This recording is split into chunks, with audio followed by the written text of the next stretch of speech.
Welcome to Raging Bullets, a DC Comics fan podcast, Season 3, Episode 779. From the sleepy suburbs of Cleveland, Ohio, there are assembled the world's two greatest podcast hosts, created from the cosmic legends of the universe. Sean Whalen. Welcome to Raging Bullets, a DC Comics fan podcast. I'm a big fan of variant colors. My love for Batman is that stuff. Let's talk some comics. And Jim Segulin. How's it going, eh? You know me and Superman. I'm really loving what they're doing. Raging Bullets is a spoiler podcast. Their mission? To discuss DC Comics in books, movies, and television several times a month in 1 to 3 hour episodes. And to serve all mankind. Outstanding! Welcome to Raging Bullets. I'm Sean Whalen, drnorge. I'm joined as always by co-host Jim, the sensei of the whatnot, the Duke of the Sultan of Strategery, the Minister of More Gooder, is wondering why he agreed to Sean penning the live-action Sensei Whatnot Best of the Best. And, of course, he is the elder statesman of the podcast, Segulin. How's it going, eh? On this episode, we're going to wrap up part 2 of Black Canary Best of the Best with issues 4, 5, and 6. We are sponsored, as always, by DCB Service and InStockTrades.com. Mr. Segulin, what is going on over at DCBService.com? We have Absolute Batman issue annual number 1, 38%, only $371. And we also have Absolute Evil one shot number 1, 38%, only $371. So some really cool stuff in the Absolute universe. Thank you, DCDS. Over at InStockTrades.com, we have Justice League of America, The Return, part of the DC Finest line. This trade paperback is $39.99, regularly 55% off, only $17.99. Justice League Unlimited has 2 different versions. They have the hardcover and the trade paperback. Into the Inferno has been released. This is $24.99 regularly, 48% off, only $12.99 for the hardcover, $17.99 regularly, 48% off, only $9.35 for the trade paperback. I want to thank DCB Service at InStockTrades.com for continuing to support our show. Mr. Segulin, what kind of a podcast are we? Raging Bullets is a spoiler podcast. We go in-depth into plotline, story twists, and whatnot of the comics we're discussing on today's show. So if you haven't read the books, you may want to come back later so you can better enjoy the show. Let's talk Fight Night. Nice work, Atom. What are these characters up to? All right, Jim, before we jump in, I want to quickly shout out a book that I'm just really, really digging right now. I talked about this in the past. This is a sequel to it. It's The Nice House by the Sea, which, have you read any of this? Oh, yeah. Outstanding book. If you haven't read this as a listener out there, the premise is this. Imagine you've got this friendship group where there is this friend. They're eccentric, they're unusual, but compelling at the same time. And you find out this friend's an alien. On top of that, your alien friend is planning for the end of the world. And in the case of the end of the world, they're scouting the planet for exceptional people to survive, kind of like and be put into this like dream-like world where you can have everything and anything that you'd want, but it's only those people. And you think it's only going to be you and your close friendship group that are going to be together in this world. But what if you found out that you weren't the only friendship group and he wasn't the only alien? What would that mean for you? And this whole thing is this concept of survival of the fittest, like who really is the exceptional group that they've grabbed, and there's only going to be one at the end, or at least they're assuming. This story, this is 2 miniseries in. Like, I thought the first miniseries was fantastic. And the way it ended, I thought that there was going to be a second one from the way that it ended. Now with this second one, it's like there could be 50 of these. I mean, this is really a really rich world that he's created. It's James Tynion IV, and I apologize. I know I'm butchering his name, but his writing is something that I just really started gravitating to, especially with his Detective Comics run where he did that Bat Team that he put together. I thought just nailed it. And he graduated into being a writer. No matter what he's doing, I want to read it both in and out of DC. This is that kind of writer. This story is outstanding. I'm giving you a very quick Cliff Notes version of the whole thing. I did not give you much of anything out of that, because what really works in this story is the lives of the characters and how they intertwine, and the ups and downs of real life relationships in the midst of everything I just laid out for you. These are characters you're going to want to follow and you're going to want to see more of. That's something that I think is the strength of him, is getting to the core of really rich characters. And the artwork is stunning in both miniseries. I mean, it really is something very different and very special. The believability of the super fantastic story you just laid out, still very believable, still very human. And I think that for me is why I'm loving. I'm with you. I'm loving that series. It's outstanding.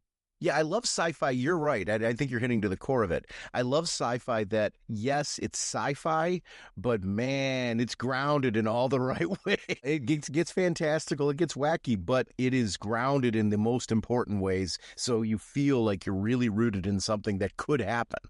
And it's actually more compelling because it does feel like it could happen. It may be happening.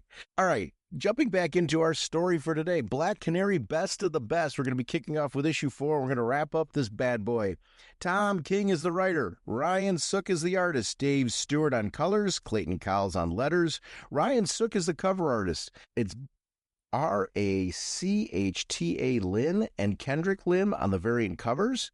Gillian Gahn is the assistant editor, or Gillian Grant, I'm sorry, is the assistant editor, and Brittany Holzer is the senior editor. Apologize to Gillian Grant. Gillian Grant is the assistant editor, and super, super cool. This is another cover that is, I've got to say, this is one of those series where cover after cover have been great. There was one that I highlighted last episode that I actually purchased already to just put on the wall. So I've got a duplicate now of one of the issue covers. But I do find like this one with Black Canary and Ollie.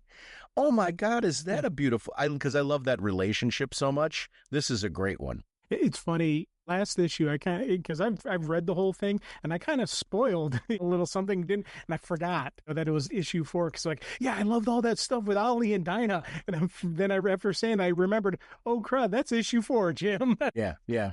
One of the things that I love about this is it's the Justice League's reaction to what Canary is doing. She's in this fight, and there's these people that are close to her, particularly Ollie and Hal. The Ollie and Hal sequence to open this up was really, really perfect for me, because I've always loved this since I was a kid. When you get the DC characters out of costume and just hanging out. Sometimes this was them going out as couples, where you would get those little shots where you felt like they were real people, to the point of reality, what we were just talking about before. Hal and Ollie in this moment, this is something where this rocky relationship is something where everyone roots for them, but then they also are cautious about like Ollie being Ollie. In this case, like, what's she doing? And I love that that's the situation. Ollie coming back and basically having the space cop conversation with him. Yeah, what's the problem with you space cops? You're all paranoid. I loved the dialogue in this. Then this is what I mean. When you get to know characters, this is something Tom King is very, very good at, is really getting into these moments where characters hang out and we get to hang with them. Then when you throw them into combat situations, you throw them into major events, they matter more.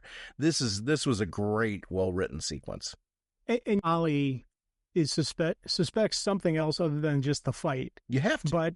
But Dinah, she's not saying anything to him. So what's he doing? He's immediately has her back. And he's like, oh no, it's just a fight. Sometimes a fight's just a fight. Even though in the back of his head, he knows there's something more to this. This isn't just, she wouldn't just do this. And I love how all the Justice Leaguers are thinking that, where she wouldn't just do this. There's something else here. What is it? We saw it last time with Batman actually visiting her while she was training. We see it here with Hal talking to Ollie about it. I do love the fact that they're all thinking that because they know her so well, but they're like, no, it's just a fight. It's kind of a neat thing where it always makes me wonder who actually knew what was going on, what happened. As a kid, they had things like Contest of Champions and stuff like that over at Marvel, where you got to see your favorite heroes in these combat moments and all leading to this end game. This has that kind of feel for me. I love, like, we're starting up with that close-up action where you get to see it. I mentioned Rocky, and I am going to probably gush and mention Rocky again in this piece because I feel like the best of the Rocky movies, or Creed, depending on your preferences, it's when they do moments like this in that fight, where that pow, where you see her fist going into Shiva's face. I mean, that's just stunning artwork, and you feel it. Like, everything about that, you feel it.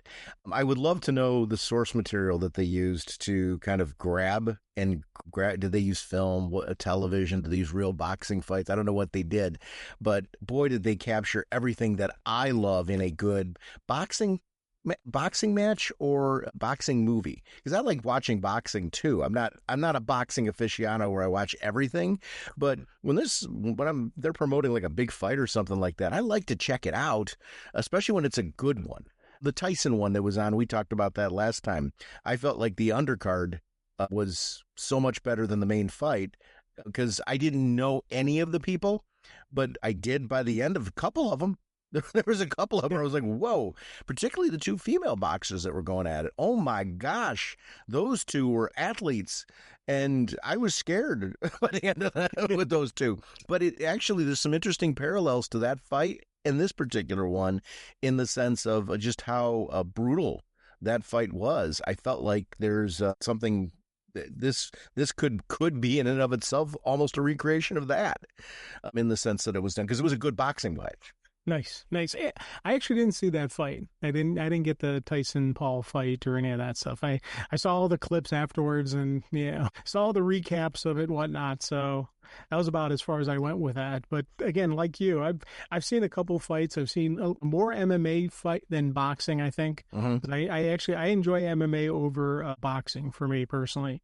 But it's, again, there are those moments, and again, all the announcers, they know exactly how to really just make sure you saw that punch, make sure you get that good crack on the face, and you see the kind of look on their face as they're getting hit.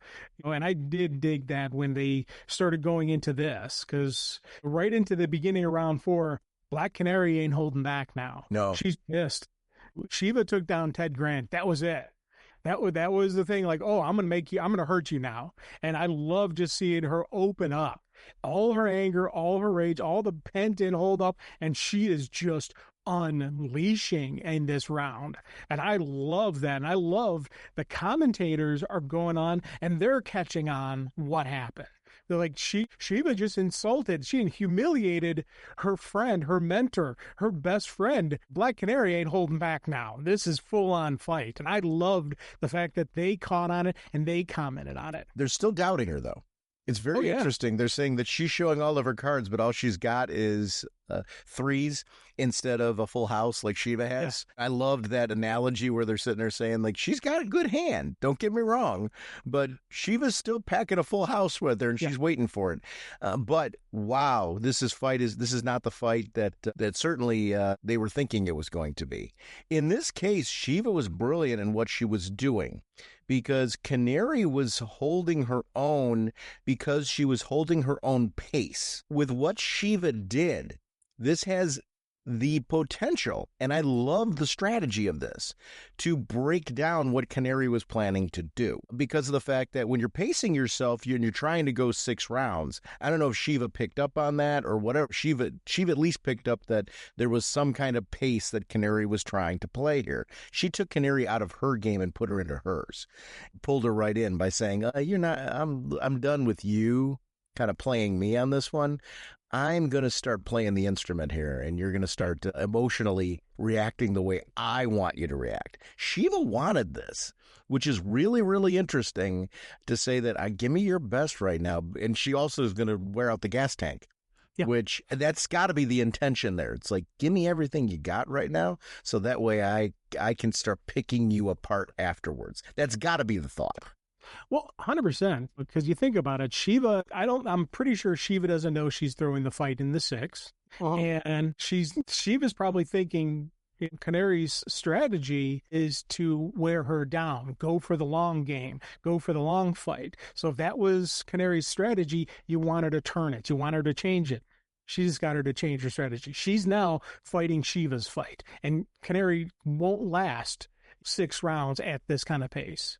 And I think that's what Shiva's doing. And Shiva's getting her butt kicked, but she can take a punch. She knows she can fight through it. So I thought that for me was a really cool, just again, I love that, what to your point, how the commentators are noting that, hey, she's giving it all, but they're still like, Shiva's going to win. No matter how brutal Canary gets, they're still thinking on Shiva. And you go back to what Savage said. He's like, the first couple rounds, it's all going to be Shiva. We're not going to get any good odds until the 6th round, when people start thinking you can win. That's why he picked the 6th round. And the commentators are playing onto it exactly. Right now, they're like, yeah, she's showing us something, but man, it's still going to be Shiva. And so that's why we're in the 4th now, and it needs a couple more rounds for the betting to play more into his favor. Isn't the betting done beforehand, though? How does that work? Okay, so yes, like during, and I want to be very clear on this. I'm a betting idiot when it comes to sports. I don't bet on sports. That's not a judgment call on people who do. I feel like if you're doing that type of thing, you need to know what you're doing, and I don't. So I enjoy watching sports. I thought you bet beforehand and you bet on the rounds. What does that look like? You're able to change it during the fight? At legal places, no. Okay. If you're an actual real sports book, you put it ahead of time. Some of them do offer prop bets where it's based on actions inside a round, so you could put extra money down. But as a general rule, the legal places don't do that. Right. Savage isn't going to be dealing with the legal places, because the legal places, if you drop $1 million bet, it doesn't. It would spike up the odds and change odds around. Whereas in the illegal places, you could drop that kind of large money and it won't affect anything. You can get so that's where Savage is dealing with. He's dealing more with the DC underworld. Yeah, he's dealing with the underworld and just the illegal side of it and stuff like that. Okay. So, but again, in a real fight, that's you place your bet ahead of time. But some of the places do offer various prop bets and stuff like that. Like this round's going to go to so and so, this round's going to go to so and so, that kind of thing. But they're not big money stuff. It's the little prop bets. I think the only thing I've ever bet on really is horse racing. I bet on a horse, and I don't know what I'm doing there either. Clearly. Because you asked me if I won, maybe like little piddly things, but I mean, I've never won anything of like. And it certainly was not skill. I was just having a good time being at the horse race. So if I won something, it was pure luck. I'm aware it was pure luck, and I would not follow my strategy because there is none. I'm not big on sports betting. I've done it every so often when I'm in Vegas. If I'm during football season, I'll sometimes throw some money on the Browns just to throw away my money. But there's little bits I'll bet here and there. Sometimes on college football, I've actually bet on national championship games and stuff like that. So Ohio State has made me some money. So thank you guys. Well, I think if you're passionate about something when you're doing that, like I'm not a big sports guy. I like the local teams, like in Ohio State. I'm like, oh, okay, yeah, I'm into them. I want to see them win and that type of. I root for them, but I wouldn't bet on them, not for any other reason other than I just know I'm not good at the whole. What do I need to know in order to make a good bet? And you go to a nice place, they help you out with that. Some of the places, they're jerks, and they're like, you have to walk up to the window knowing exactly what to do. And those are the places where if they start giving me attitude, I say, oh, okay, and I just leave. And I don't place money there. I'm like, you don't get my money. And I go to the next place, and they're like, oh, yeah, sure. Here's what do you want to bet? Okay, here's what you have to say to me for me to do that. And then they tell you exactly what you have to tell them, because you have to physically tell them in the correct way. But if you don't know the correct way, you tell them what you want. They say, here's how the bet you have to say it, because they're tracked on how you tell them to place the bet, not on what you think you want, if that makes any sense. It does. Well, it's like a nice casino in Vegas, right? I've gone there. I'm not a big gambler in that end either. But when I go to Vegas, obviously I want to sit at the tables, enjoy being with friends and those type of things. And I'm not afraid to admit that I'm a newbie or adult to a certain game that we're doing or infrequent. So they'll give you the appropriate amount of help and move along. Yeah. But you're right. It's with the bigger, better places will do that to an appropriate extent. This sequence with Ollie and Dinah and Ted is one of my favorite in the series. I love the fact that this series has these balances of going to the past and coming forward, because this is part of the whole makeup of who this person is that's in the ring. And Ollie just making the assumption that he's there to fight with Ted and that she's just some water girl or something like that that's there. I loved that air, because this is the young cocky Ollie, and this is who he was. And yet I love that as they're getting to know each other, you see the chemistry forming between the two of them. She's fighting it in all the right ways, has the great conversations with Mom, but you see it even when they're eye to eye. There is the right mix of disdain and tension that like just totally matches two people like this, where there's some extremes there, which matches their relationship completely. Yeah. It's like, you're impossible, but. And I love that piece. I like that Ted's kind of the peacemaker in the middle. It's some great artwork here, because not just the facial expressions, but the hand motions when Ted's got his hands up and stuff like that. You just see, this is Ted Grant. This is Wildcat. This is what he's known for. And in these situations where he is deferring to her and showing his respect to her, I think it really cements further a relationship that I think has been very well developed in comics. The Wildcat Black Canary relationship is another one of my favorite relationships, and when they use it like this, oh my gosh, does it work really well. I love that character. Ted Grant Wildcat, going back to my childhood, that was one that stood out with JSA, because you had Earth 2 where it had these aged versions of your classic heroes. But when you had people like Wildcat and Dr. Fate over there, it added a little color over there. Starman, those characters were ones where there weren't Earth 1 amalgams. So it was nice to see this in this particular story, because I love the way that he's been integrated into the DCU proper. That first punch to Ollie was well deserved. Dude, that was absolutely perfect. And again, I loved how he's like, I came here to be trained by the champs. Like, oh no, you don't understand. She's not my student. She's my teacher. And the crack knockout. I love, again, artwork on this is absolutely brilliant. You've got the look on Ted's face, ooh, that hurt. You got Ollie getting completely knocked out. And I do love the fact that they're showing this from the backside of Dinah, where you can actually see just the turn in, and it's, again, it's really beautiful artwork showing how a punch, the physics behind a punch. It's not just with your arms, it's your whole body getting into it. And you can see her hunching over, and actually you can tell she's turning into the punch and actually throwing even more force behind it. I love this look. Lean muscle tone is something, and we saw some of this. I remember Gail Simone's run of Birds of Prey. We started to see more of a Dinah who was physically fit in those pieces, instead of which is very common with female characters, they soften them for the sexy element of the character. I really like the shift to, it's still attractive for all the right reasons, but it's lean muscle tone. These are people who are out fighting. I love that. I mean, I do. I think it's very compelling. I think she looks good in this. I really love the focus on that. I like that Ollie's got. We got into that era, and don't get me wrong, I had a certain page in my life where I liked everybody's super strong and really big and all that kind of thing. But that's not endurance muscle tone. These are people that are street level combatants. They should have endurance muscle tone. So that way they're able to keep going. We took care of these 3 crooks down in this street. We're running 5 streets over and we're taking care of these crooks. You got to believe that they're able to do that without getting there and going, guys, hang on a second here. I need to catch my breath so I can pummel you.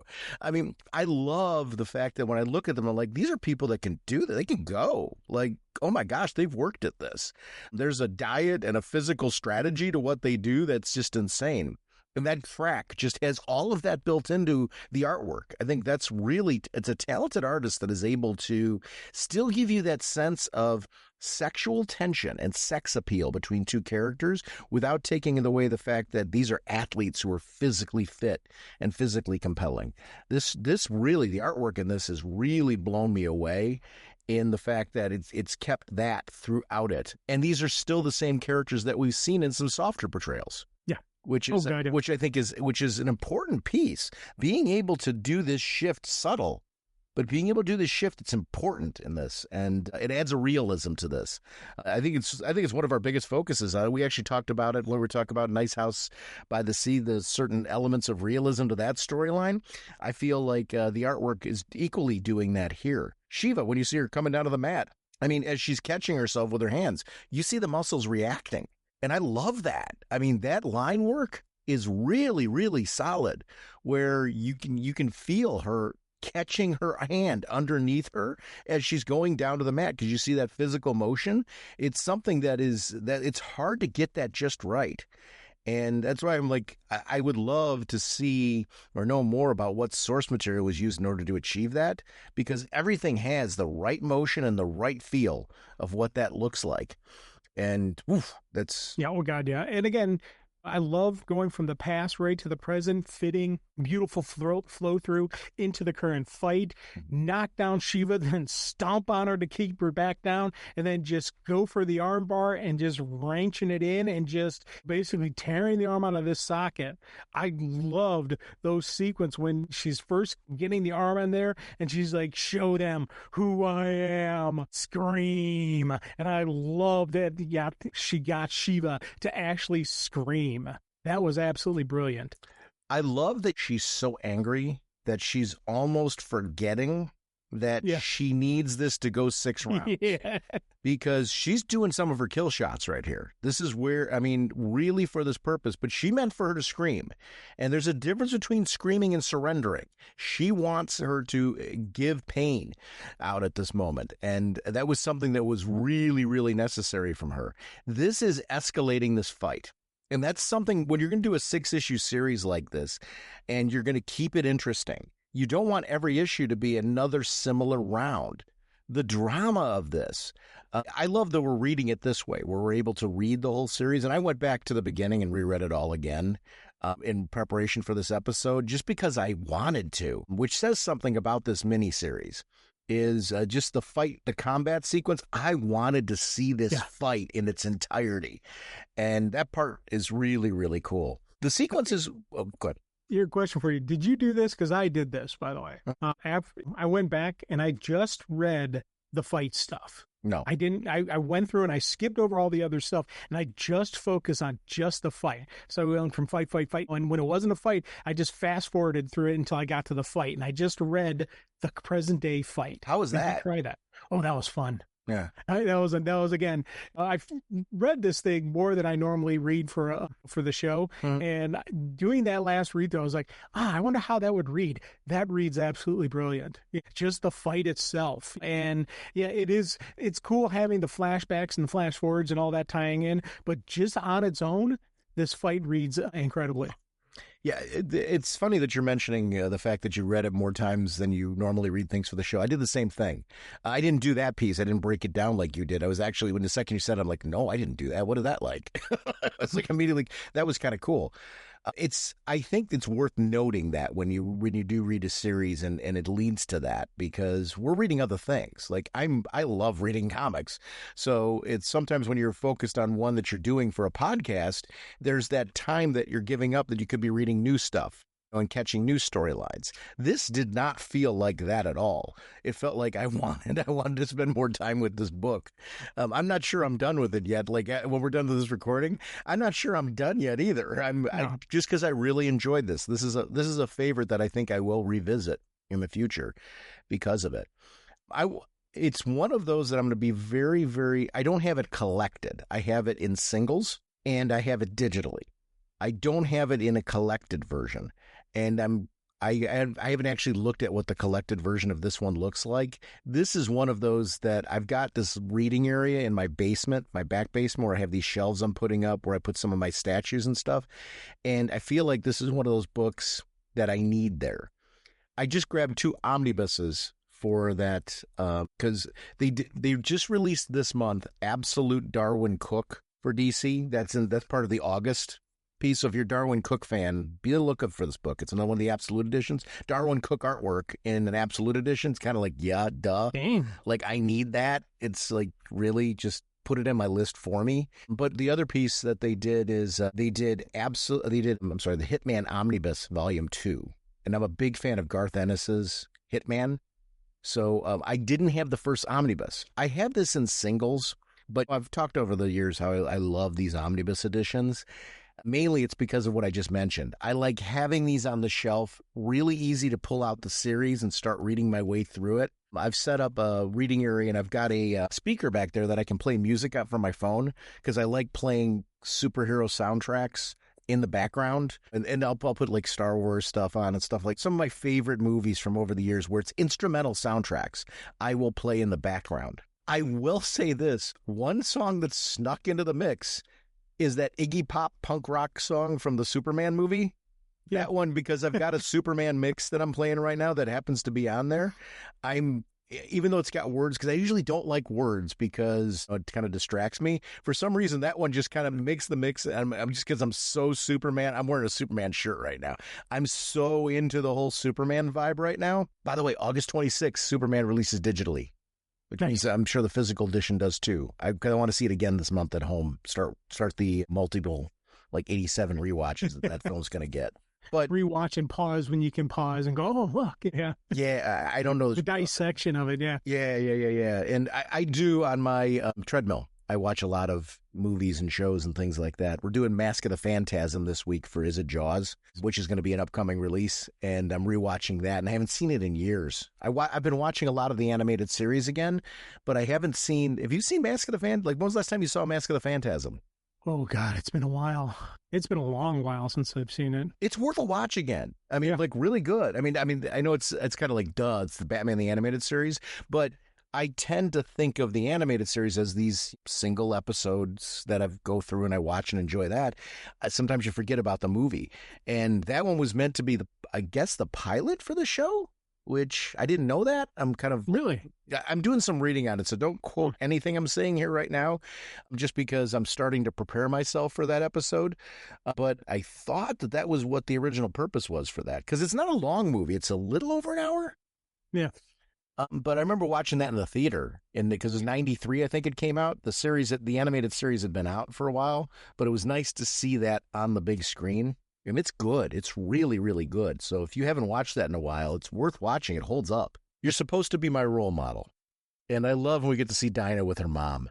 Yeah. That part of this, I don't know, like, I did not expect to be walking into this and seeing the Black Canary and her mother relationship to be something that is so compelling to me. But this is a mother and a daughter who've had some friction between them over the years and haven't been able to have those conversations. I think of my relationship with my own father, who I love to death, but my father and I didn't get each other until much later in life. So I'm fortunate enough to say that we hit that point where we did, if that makes sense. But I was connecting with this story a lot because I was seeing there were times when my father and I'm going to say I was guilty of this, we'd poke each other. And a lot of it was just misunderstanding. Some of it, I think, is we had a lot of similarities that maybe we didn't realize until later in life. Sometimes when you're that similar, you do that. I was connecting with the fact that there is, like, we have this tension. Why? And I love that is something about their relationship and how much she deep down has always respected her mother. Because I feel like now that I'm more mature and stuff like that, I'm like, I was really, really respected by Dad. I think I guess I wanted that level of understanding. And this piece is so cool because I feel it's a very grounded, very real relationship that everybody can connect with in their own way. Because what your relationships are like with your own family or friends or parents or people that you're close to, people have had these kind of relationships. And it's so powerful when you get to this point where walls are starting to come down and you're having some conversations and starting to get there slowly. And I loved the build to this. We talk about the build to the fight, and the fact that the fight keeps escalating. This relationship accordingly keeps escalating in all of the right ways, and I love that. I'll tell you, the mother-daughter relationship is outstanding, especially when we start getting more into flashbacks we've seen her training as a child, we see her training as an adult, we see these two just interactions, and this is one of the things that I absolutely loved about this story. I love this fighting. I thought the combat situation was absolutely brilliant, but these are the moments, the real moments between the two of these that really made me say, this is an amazing series. And I think that is something that I'm absolutely, I sit back and there's times times when you get a genuine emotional response when you see these two. And there's times when you want to yell at the mom, especially in the younger days. And then there's times like now in present day where you're just like, oh man, I just want to give them both a hug because they both need it. And they're both too proud to ask for the help, and it's just, again, it's part of their nature, who they are. And I love these moments. It's funny. I connect with some of what Dinah's talking about here with her mom. When the mom's bringing up Ollie, I miss Ollie. Do you miss Ollie? And when Dinah's saying no, there's so many layers to that piece. But I think some of that it's not so much a dismissive of Ollie piece. I mean, there's elements of what Ollie and her are going through. Put that back over there. But I think in the end, what she's really saying right here, and I feel it's important, is that right now this needs to be you and me. This is about you and me. And I need that moment with my mom. One of the things that I regret that not doing more I did later in my parents' lives is going out, like my wife and I going out with my mom and my stepdad, my wife and I going out with my dad. And really just those moments, not because I dismissive of the rest of the family, but when you keep seeing each other at all these family get-togethers, you don't get to have moments together. And it's nothing wrong with anybody else. Sometimes you need those times where you can connect without everybody else. My dad and I got to work on, and I mentioned it before on the show, before he passed, a presentation that he was doing in Arizona. And it was something that the two of us had never gotten a chance to do. It was something we both do as part of our job, but we never got a chance to collaborate together on it. And in those moments, that was just me and him riffing off each other in a way that we never had before. It's this kind of stuff. You've done this with your parents. I mean, it's one of those things, and they're really critical things. They're personal, they're different, they're unique to that relationship. But man, when you see it like in this is like Tom King was tapping into something here that like there's a connection here to something that's happened in his life or some way. Like this is rooted. And I think writers that are able to tap into those personal experiences, but then make it relevant to the characters, give you these moments. So great. And it's one of those things, either this is rooted directly or he is just beyond amazing writer, because this has such a real feel to it, where if this isn't tapped into something in his real life and he's just creating it out of thin air, oh my God, he's even better than I always have said he was, because this is so real to me, so genuine that, again, if there's not some tie to real life and he just said, oh no, we're just going to create this out of thin air, that for me, again, it's one of those things about writers. Some people will talk about, can a male writer write female characters? Can a female write male characters? Blah, blah, blah. And there's been a lot of debates and conversations on that stuff. And I always say it's not the gender of the writer, it's the writer. Yeah. And Tom King right here is showing us that he can write a brilliant mother-daughter relationship that is absolutely stellar. We've seen Gail Simone write some amazing stories with male characters. We've seen her doing amazing stories with female characters. Catman. Yeah. Catman. There's amazing characters that she created because she's an amazing writer. Tom King's doing amazing things because he's an amazing writer. It's one of those things that I love seeing, this kind of stuff where you get these moments. And again, throwing out the art team, just throwing that. We keep saying Tom King's doing an amazing job, which he is, but this art team is capturing exactly the emotional stuff, but the background stuff. It's something I caught on my art read through. It's during when they're doing the shots and all that kind of stuff. And you look up and you see that one biker dude in the bar. Yeah. And again, he could have just been generic guy in bar, but the guy went through and made sure he's got the ink, he's got the patch on the back, he's got some of the notations. They actually gave the guy character and life to him. And he's just a background character in a bar. And I'm like, man, I love the fact that their art team went through these levels of the background and not just giving us some great facial stuff on our front and center characters, but giving the surrounding environment around them life. We just did the birds on Is It Jaws? And one of the things that I love about the birds is world building and the importance of world building. And you're referencing that's just a background character. Well, it's just a background character if you let it just be a background character. Right. If you build a world, you make it something more. And they're touch points. It stood out to you for a reason. That was something where you're like, oh, man, that's cool, that's neat. But it also sets up an environment, right? And that whole space is an environment that we feel is a living, thriving world, which adds to and enhances the fact that we're having this very real moment between these two characters. So, yeah, I'm so glad that you're keying in on that, because I feel like that's something that's the success of this particular story arc, is the fact that every page you're turning is some other establishment shot, something that is just making you feel this world is alive, very real, and very, very active. I love that she's referencing at the end, she goes, I bet it's a test. It's all a test. Yeah, always a test. Yeah. And I totally, when she's like in there, she's like, you want it not to be, but it is. It's going to be. It's going to be. We're like, oh, she's right. It's going to be. And it's one of those, as I said, there's moments when I want to smack the mom, and there's moments when I want to give her a hug. As soon as she said this is a test, I'm like, oh, Ma, come on. Can't you just go out and have fun with your daughter once? Well, and for her, Mom is constantly keeping the eye on the prize. Yeah. I'm preparing you for this fight. And Mom doesn't know what she's fighting for, right? Yeah. Oh, God, no. Mom has no clue whatsoever. Right. And I think that, because that was something they really talked about last time, was Savage knew he couldn't go to and offer it to the mom because she would flat out refuse. And Dinah knew she couldn't tell the mom because the mom wouldn't let her do it. Because Mom wants her to win. I mean, Mom referenced that in the series. Yeah. So it's an interesting sort of piece when they're there. She's training her to beat Shiva. Yeah. Which, and again, I'll be honest with you, it's a good thing they're doing it this way, because there are eyes watching her right now.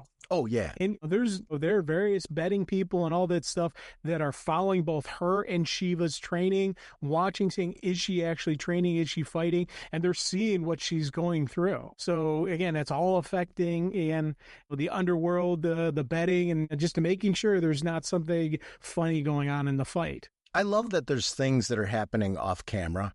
Yeah. That we are feelings happening. Yeah. That's a sign that you're getting really invested in what's happening here, is because everything you just said, I'm nodding along, but none of that is established in this. No. And but I love that I was sitting here going, no, I think he's right. That is happening. Yeah. That's cool. This story, I'm thinking a lot of stuff off page on this story, and I've been throughout this. And again, it's kind of neat that I like how they're doing this. Yeah. So this whole surrender thing, Shiva screamed, and we got to see that piece. But this whole surrender thing, surrender is not something that happens to you. It's something you do. And Shiva, Mr. Berg, she ain't going to do it. So I actually want to jump to something. One of our listeners, I think it was Jared, apologies if I'm wrong on this piece, because I've had a couple of conversations that I've had about this particular series, but was talking about the announcers. So let's take the name out of it because I don't want to misrepresent somebody. But I thought it was an interesting concept. It's saying the announcers were annoying and irritating. And I was sitting here most are. But I thought it was an interesting point as far as kind of going through one of the things in the series that kind of key on was that piece. I feel now we're very used to, from wrestling, over-the-top announcers. Yes. So I feel like these are over-the-top announcers, boxing fights, things like that. They've got to be color commentators where if it's a dead fight, if it's boring, these people got to keep you invested. So they've got to be big personalities and they've got to be larger than life. Sometimes it works. Sometimes it doesn't. I thought it was an interesting point, though, that he was referencing it on the Facebook group.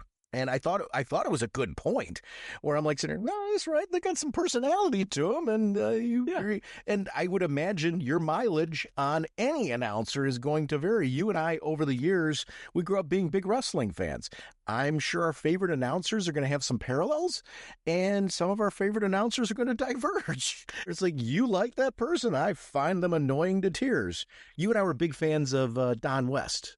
Yes. Back in the day. I love Don West. Yeah, when he was on TNA. Back in those days, it was Mike Tenay and Don West back when they were doing the TNA weekly show and stuff like that. I really liked the two of them together. It felt underground. It felt like he had a passion, a genuine passion. Whether he did or he didn't, he sold me on it. And I feel like those are, but there might be other people that are you guys are referencing that team as one of your favorite teams in the past. I couldn't stand them. And I feel like that's a very common thing as you're thinking them through. But I felt like these announcers, where they're real, is the fact that they have personalities to them. Yes. And I feel that's part of their job, is to do that. And I feel like that also is world building, where you've got to have these over-the-top personality announcers that are making the fight feel real. And there's been a couple of times when I'm reading the announcers, I hear Jim Ross's voice running through my head. I'll hear Excalibur from AE constantly, even some Michael Cole sometimes in some of the commentary. So the different wrestling announcers that we've heard over time, I'm hearing in these two guys. So it's, again, for me, I loved this commentary. I loved how they were playing it off. Yeah. And even sometimes I love they're laying down the groundwork here, where this is a surrender match, not a pain match. This is not a judge's decision. The combatant has to say, I surrender. And I do love that they're making sure this early in throughout the story, they've been saying that, but really here, they're really laying it out, because Canary's having a comeback. Round 4 definitely goes to Canary. She seriously did some beatdown, but again, this is a surrender match. It doesn't matter if you have a good round. You've got to beat her down to the point and make her surrender. That's how you win. And I love the fact that they're still bringing this up. And again, it adds something to the fight. It adds something to the story. What's interesting is Shiva's going for death blows now, too. And I like that Canary is bobbing and weaving when appropriate. I loved that, like, when she screams, you're like, oh, boy, if she lands this, we're done. Because there are certain blows where if you landed, you're done. I mean, how are you going to recover from that? I mean, and I'm intestinal fortitude, all that kind of thing. We've seen that from Canary in this piece, where she keeps getting back up and all that. There comes a point, though, where a certain hit, but Shiva wants her to say, I surrender. Yeah. So it's interesting. She's enraged. She's going for that death blow right there. But I know that when she's strategically trying to do blows, I don't think she'll settle right now for knocking Canary out. But I think emotion sometimes gets the better of you. And I think we're seeing that in this round with both Canary and with Shiva. That's not saying strategy's out the window, but emotions making you go to a much more fierce blow, which I know is a weird thing to say in a fight where you're supposed to be going for surrender. But when you've got a specific goal, Shiva's goal's different than Canary's. Canary's and we know it, Canary's trying to last till round 6. But in the case of Shiva wants the words, I surrender. They're more important to her than any other aspect of this fight, because of the fact that is your opponent looking up at you and basically saying you're the best of the best. Yeah. And that's what Shiva needs. That's her motivating drive in this. So when we see these moments, they're very real, but she's going for a death blow there that, like, she really doesn't want at that moment, because she wants Canary to say those 2 words.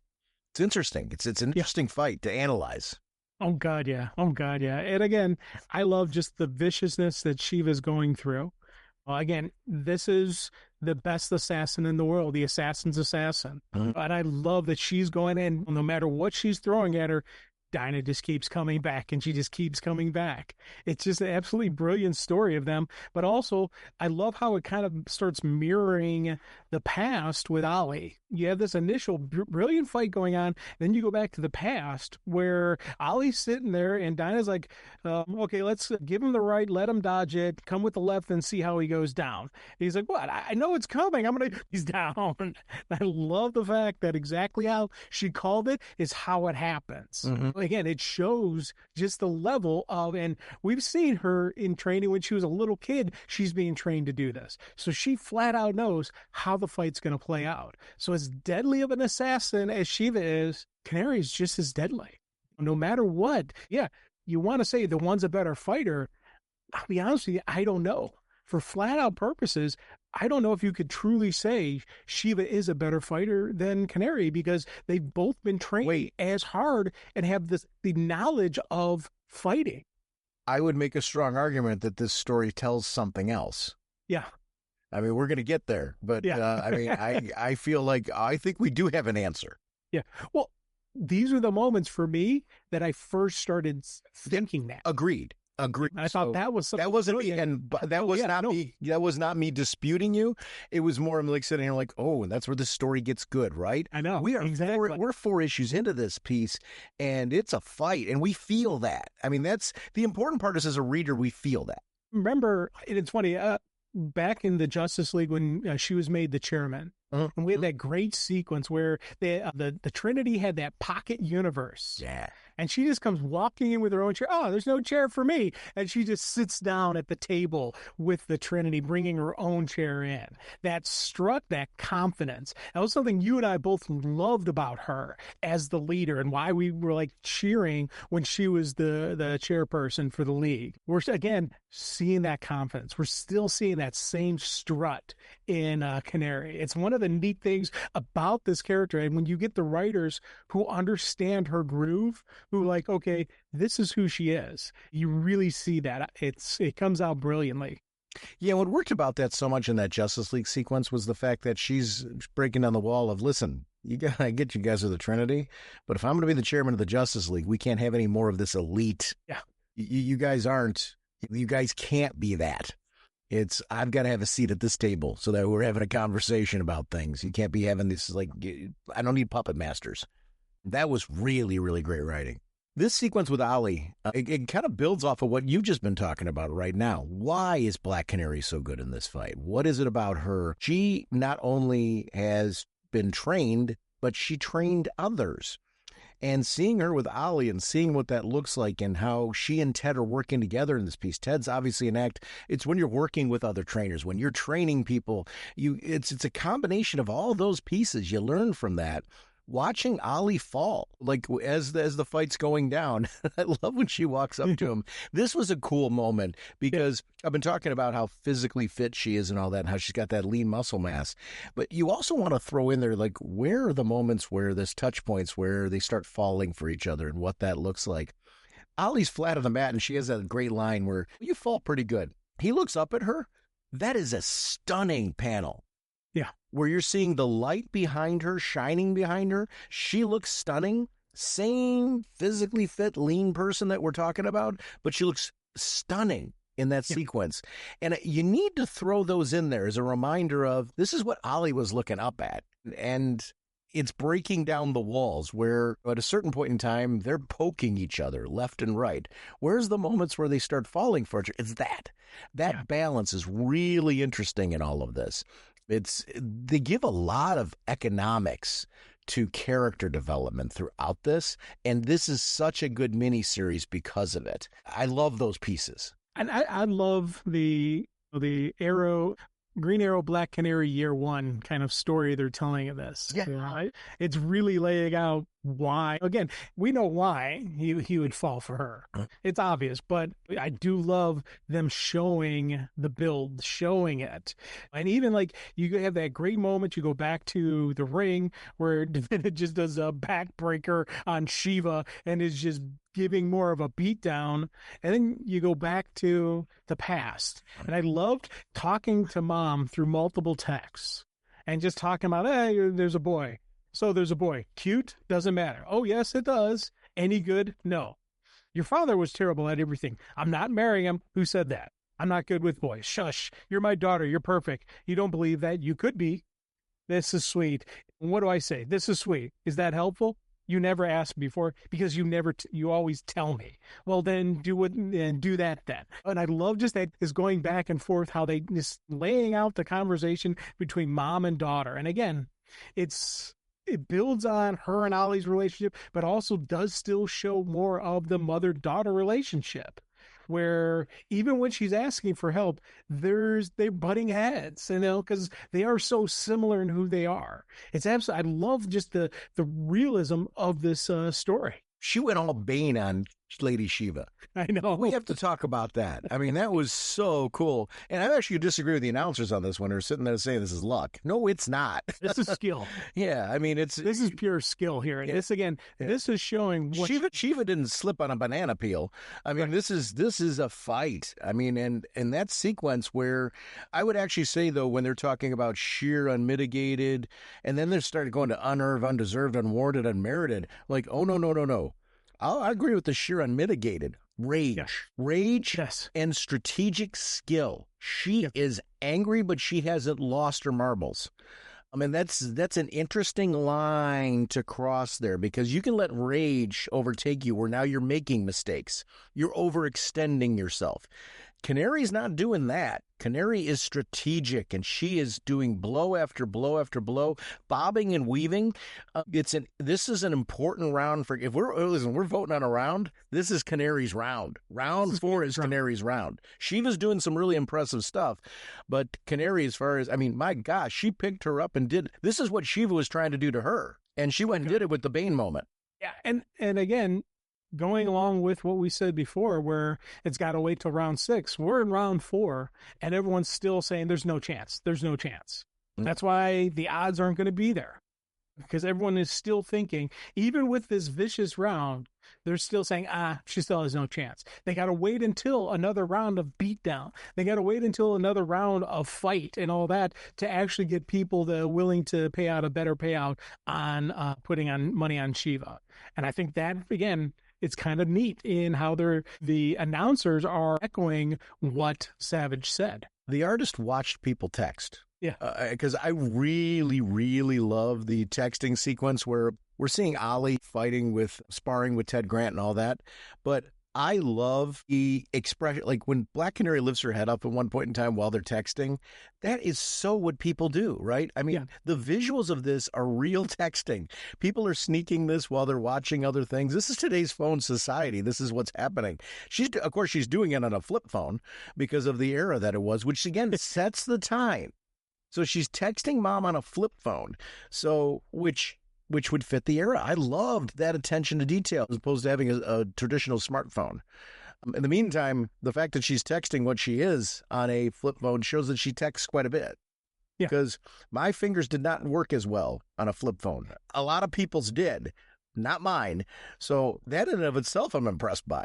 Yeah, you had to do the 3 pushes and 2, multiple pushes on numbers. Yeah, I didn't text well at all. I really didn't text at all until I started getting more modern smartphones. Yeah, with an actual keyboard. Even that, my thumbs sometimes are my worst enemy. But I'm like, I loved the expressions when she's lifting her head up and what that looks like, because I just feel like this is spot on what it looks like when somebody's texting and they need to be paying attention to something else too. Yeah. When she's dragging Shiva by the hair, this is the woman who has been disrespected, and she is giving a similar level of disrespect. Leaning her up against the turnbuckle and all of those pieces. It's interesting. I wonder what this fight would have been like if Canary could just let go. It would have been very interesting to see what this looked like. And if Shiva, here's the problem. Would Shiva have responded in kind? Because it's a brutal fight, don't get me wrong, and I'm not taking anything away. I love the dance of this piece because it feels like, again, a pace is driving this. And Canary's at the point now in the fight where she's dictating the pace again. She snapped at a certain point. Now she's getting back to dictating a pace. At least that's how I feel it. And there's something really strong about having that in the writing where I got to remember I got to keep a pace here. Yeah. Well, like the fights, this sequence, when she's dragging her over and she's got her propped up basically almost unconscious on the ropes. Mm-hmm. And again, they keep going forward, back and forth and jumping. And they had brilliant timing. But I do love that if you just stick with the fight, she's got her up against the ropes. And she was about to say, I surrender. And it's Canary cracking her, basically interrupting her from surrendering.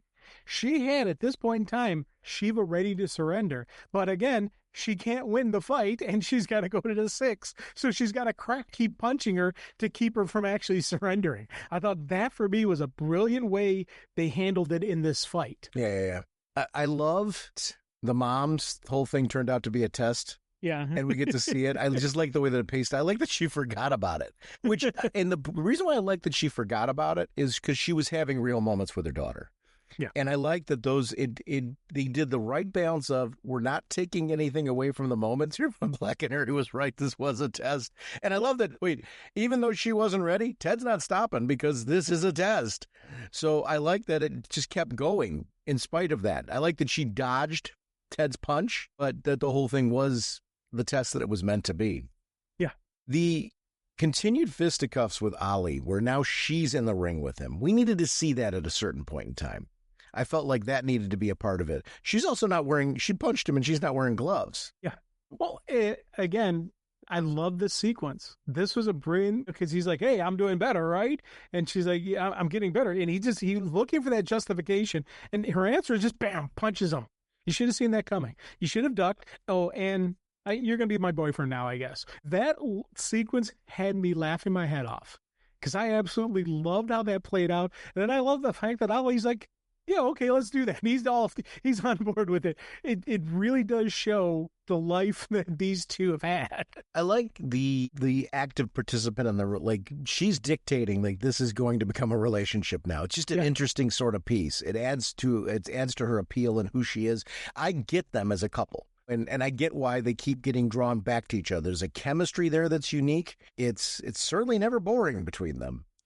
And you root for them, even though you just want to groan. This has all of the right elements. They feel like them in this story, which is really critical. I love she's confronting Mom. Why? Everything has to be this. Why can't we just have a normal night? Because she's really looking at she's like, I need to be able to connect with you.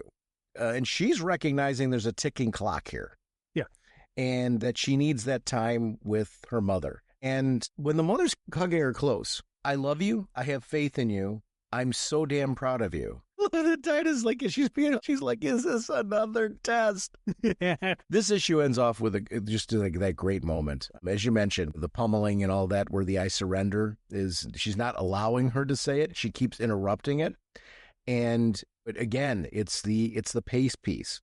This is where it starts to be who actually won this fight. And I love that as a reader, because there's multiple touch points where I think the argument can be clearly made. Dinah won the fight. Yeah. And I wonder if deep down we see some acknowledgement that Shiva knows it. Because Shiva's motivations here, I think, are a lot more of the mystique around her, right? Yes. She needs the I surrender so that way her legend remains. She needs the legend piece. A lot more than she needs the destruction of Black Canary. She wants and needs the legend because it's a tool for her. Shiva's about the tools. She's in this for that part of it. And it's very, very interesting to see this tete-a-tete between the two of them. I know I'm jumping to spoiling the byline on this one, but I feel like it's something to discuss as we're continuing to see round 5 and 6 is the fact that who really won and how did both, and I think in certain ways, both won in how this went. Well, and again, it's thinking off page, as I said, I've been doing, especially when it's finally over and we see how it ends, because we know Canary's going to lose because she's got to take a dive in the 6. Mm-hmm. And so we know how the story is going to end, but getting there is always the fun part of a really good story. The aftermath always has me thinking. If I've been pulled into a story, I'm 100% thinking aftermath. And we know there's no way Shiva is going to accept that ending, because let's just say it now. Dinah does surrender, and she does quit, and she says, I surrender. But Shiva is unconscious at her feet. She's beaten Shiva. Shiva is beaten down. She could have gotten the coroner to say she surrenders because she can't fight anymore. Mm-hmm. She could have won. And instead she says, I surrender. Yeah. Shiva, okay, yeah, she's the winner, but there's no way Shiva will accept that. She's going to want to know what the heck just happened. Why did she say I surrender when she clearly had won? And she was going to want to know the follow-up story, what happened there. And again, thinking just the rest of the Justice League and commentary and people like that, they're all going to be thinking the same thing. that Canary realized there's no way Shiva was going to quit, and she couldn't kill Shiva. Right. Shiva could kill her without problem, but Canary can't kill. So Canary had to take the quit and surrender, so she doesn't end up having to kill her. And I think that's how the rest of the world is going to explain it. But in Shiva's mind, she won't accept that. And how deep will Shiva dig? Are we in the future? I would love to see round 2. You think back to Apollo Creed and Rocky. At the end of Rocky 2, and at the end of Rocky 3, where Apollo's like, hey, I need one. You beat me by 1 second.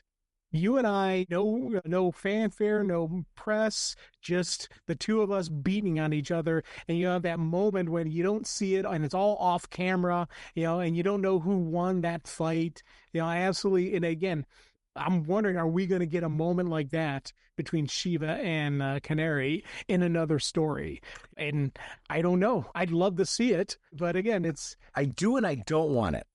And I'll tell you why. Part of the mystique of Lady Shiva is the genuine, she is the best fighters and that type of thing. Sometimes keeping that piece a little, but is it Canary? Is it Shiva? Yeah. Sometimes keeping that a little nebulous works for both characters. It's going to be interesting to see. I'm, by the way, I'm not against, like if they do Best of the Best 2 or this happens in another book, I cheerfully read it. And I say watch it like it's a real fight that's going on.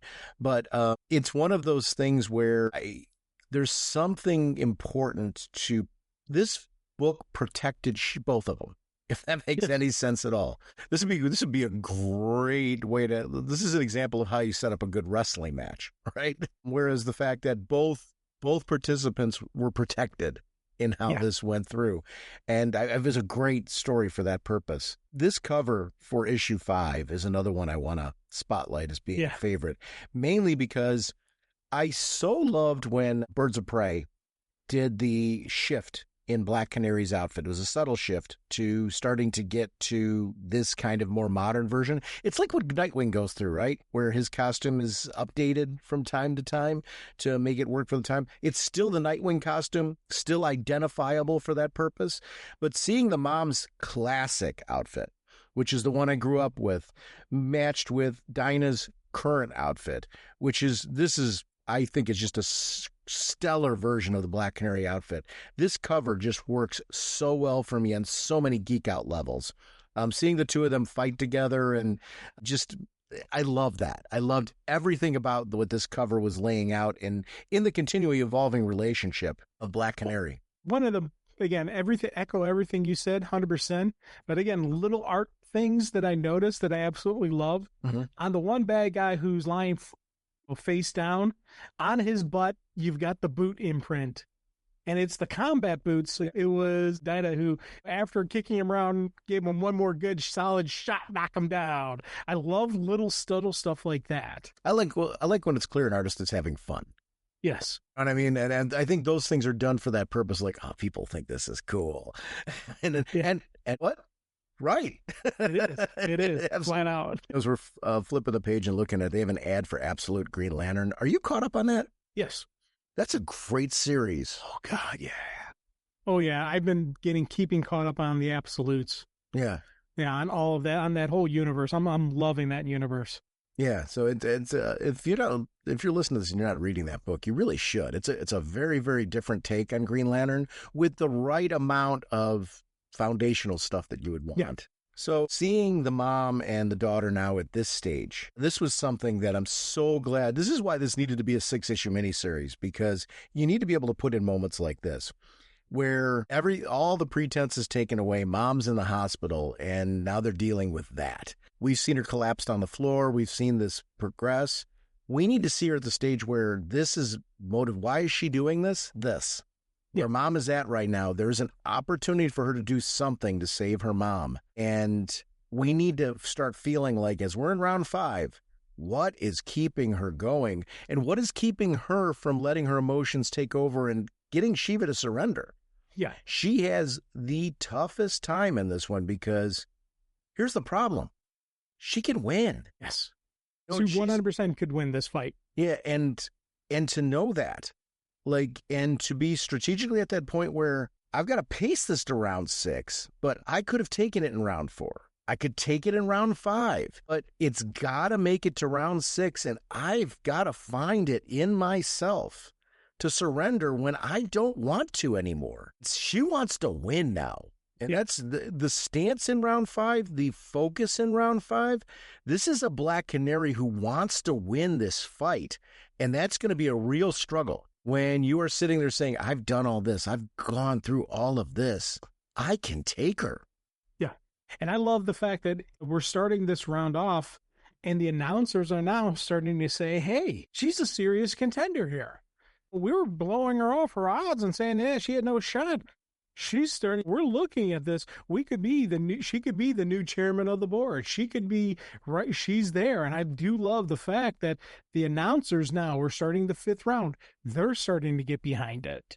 So the people around them are starting to think, hey, Canary's got a shot. I think she can pull this off. Oh my God, we could be seeing an upset here. And I love just that build, but also, again, the cockiness, arrogance, whatever you want to call it, of Shiva is just so straight up badass. I absolutely love the fact that she keeps taunting Canary. Because again, she wants Canary off of her game. She wants Canary emotional. She wants her swinging wild. She wants her swinging just without any reserve or any control. So what's she going to do? She taunts her some more. She brings her in just to whisper in her ear, you're a white trash loser, just like your dead mommy. Like, oh my God. And then the little smirk on her face after she says it. I'm like, oh man, that is brilliant. That is absolutely brilliant. It's a control thing too, where she's basically showing Canary, I'm in control of this. You're not. Yeah. You think you're setting the pace. You think you're running this fight. I'm in control. She needed to do that at the start of this round because she's showing battle damage. And it's as she's going in the fight, so is Canary, don't get me wrong. But when you take a look at the two of them, I mean, her one eye is swollen shut. So she's got to walk in with confidence, and she did. I mean, I feel like that was a power play in a number of layers. And I loved how that played out. The commentary is interesting on this one because they're shocked thinking, did Shiva just go over and surrender? I mean, they're actually saying that they think that might be, well, what happened? What did she actually say there? And I loved that, like, part of it, whereas they would not have said that in round 1. No, So, not at all. yeah. And there's no thought of that in their head. And right. I love the fact that they're thinking it now like, wait, what was that? What? No, that can't be. No way. And they're still sticking it. No way, Mike. No way. No HE double hockey sticks. Well, because they see the shift in her facial expression. When she walked over to her and then when she pulled back with the smirk and all that, They see it. And I love the fact that they're referencing the visuals that we're seeing as viewers too in this one. It's very, very good. And that's where, and actually I keep saying viewers, I do feel like now I'm watching the fight. And I think that's something that I think they laid out really well. It's a brilliant, again, artistry on a flat page to give you motion, to actually tell the story, and just the depth of this. So we keep saying how it's written brilliantly, and it is. Art team as well, working so brilliant with them just to create this living entity on a flat page. It's one of those things that sometimes does amaze me in comic books still, where I really can appreciate it now more than I ever did. That just looking at how we're getting pulled into it, how we're not reading a story, we're watching a story, even though it's a page. It's not actually on TV. It's not actually motion, but I can still feel it and hear it. Can we get a Black Canary crossover, blue-gray film miniseries? Yes. Like, I would read this every month. I absolutely loved everything I love the styling of it. I love that it feels like it's classic, which is what they're going for. You know, I mean, but it looks like it, feels like it. And I talk about things I want to see animated. We're getting a lot of this stylized animation now, right? Where we're getting stuff like that. I would love for something animated like this. Just pulling right off of this style, because I think it's a really, really good style, and it's something a little different. But I love that this is from the past that's happening with them.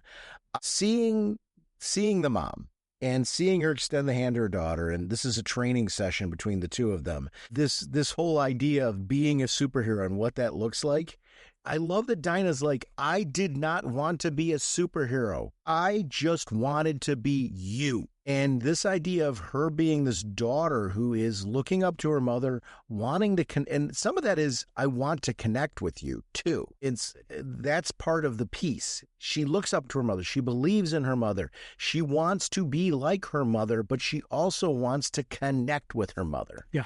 In a way that, think about Dinah's, the mother has got a day job and then is going out at night and doing all of this. Their relationship is one of, I've got a very, very busy mom who I look up to, and I need those moments for me where it's not just about all of this training and fighting, and how about we connect on a very real level. And this sets the stage for things that we saw in the previous issue. And you sit there and go, oh my gosh, is this fleshed out so well? There's a history here that we're seeing. Why was that so important to her at the bar? This is why. And so good. I love that the cover wasn't a throwaway. Like, the cover was so integrated into being a part of this. And they're doing that with a lot of the different covers. Yes. Where they're actually, the covers are tying into the story arc. And one of the things I loved was the mom throughout this, because I love the fact that the mom's like, hey, I'm not just some stage mom dreaming that forced you into this. From the time you were walking, you were begging to come out with me. I tried to do everything I could to stop you. I'm here because of you. I love the fact that the mom doesn't want to see herself as the villain. No. A lot of those stage moms that she's talking about are the people who are trying to live their glory through their kids. Mm-hmm. And the mom's like, hey, I'm not doing that. And I love that Dinah the commenter back with that is like, hey, this isn't about that. I do love how you said it. She didn't want to be a hero. She just wanted to be her mom. She wanted that connection. Those pages, on this page, there's so many multiple moments that had me going, oh, that is so cool. That is neat that we get this mom who's not a horrible person. And you want to say, like, you go back to the Watchmen universe with Jupiter and her and the mother-daughter relationship. So expected. Yeah, so expected. That was really, really nasty, and it was not a good relationship. That was a daughter who was kind of thrown into it so the mom could relive her glory days. This is not that kind of situation. I love the fact that we get this separation between that character, those two characters, and these two characters. This is an actual mom who was doing her thing, who truly was doing what she wanted to do. And then when her daughter was going to follow in her footsteps, she's like, I'm going to make sure you're safe. Mm-hmm. I'm going to make sure you do this the right way. And her training her wasn't about her daughter reliving her glory. Her training her was about keeping her daughter safe, keeping her daughter, if you're going to do this, you're going to do this the right way. And I love the fact that we do get this distinction difference between that group of characters and this group. One thing I want to caution, though, is this line is important. This is not some weird burden and you are tragically saddled with. This is Black Canary. I've worked my whole life for this. This is a damn gift. This what Black Canary means to her, what she's done in crafting Black Canary and who she is as Black Canary. This is something where you can't be Black Canary light. This is something, and I absolutely love everything that's hidden in that line, or I should say explicit in that line and what she's telling her right now. This is my legacy. This is who I am and what I've crafted. You want this, you got to understand what this is. And again, actually going right along with you, goes back to when Ollie was first being trained, and he threw out that about yelling at Ted saying, I want to be trained by the champ, not somebody who's just using up a washed out superhero name. And Dino's like, excuse me? That look, if you remember that look on her face where she was going to crack him one for disparaging Black Canary. Again, this ties into that as well. I love that we get somebody tie in back to within its own story. Yeah, and I think these are important moments because when you do this and you've crafted a reputation and what that actually means, it's so funny nowadays. We're in an unprecedented era where people all have tags and names and things like that aren't really theirs. And it's, what do you want that identity to be? What does that identity mean? Does that identity actually represent yours? It's something you hide behind. In this case, she's like, no, this represents me. This represents something that I've worked hard for and I've built. That's a reputation behind that. We can learn something about that in this day and age of how easy it is to hide behind screen names.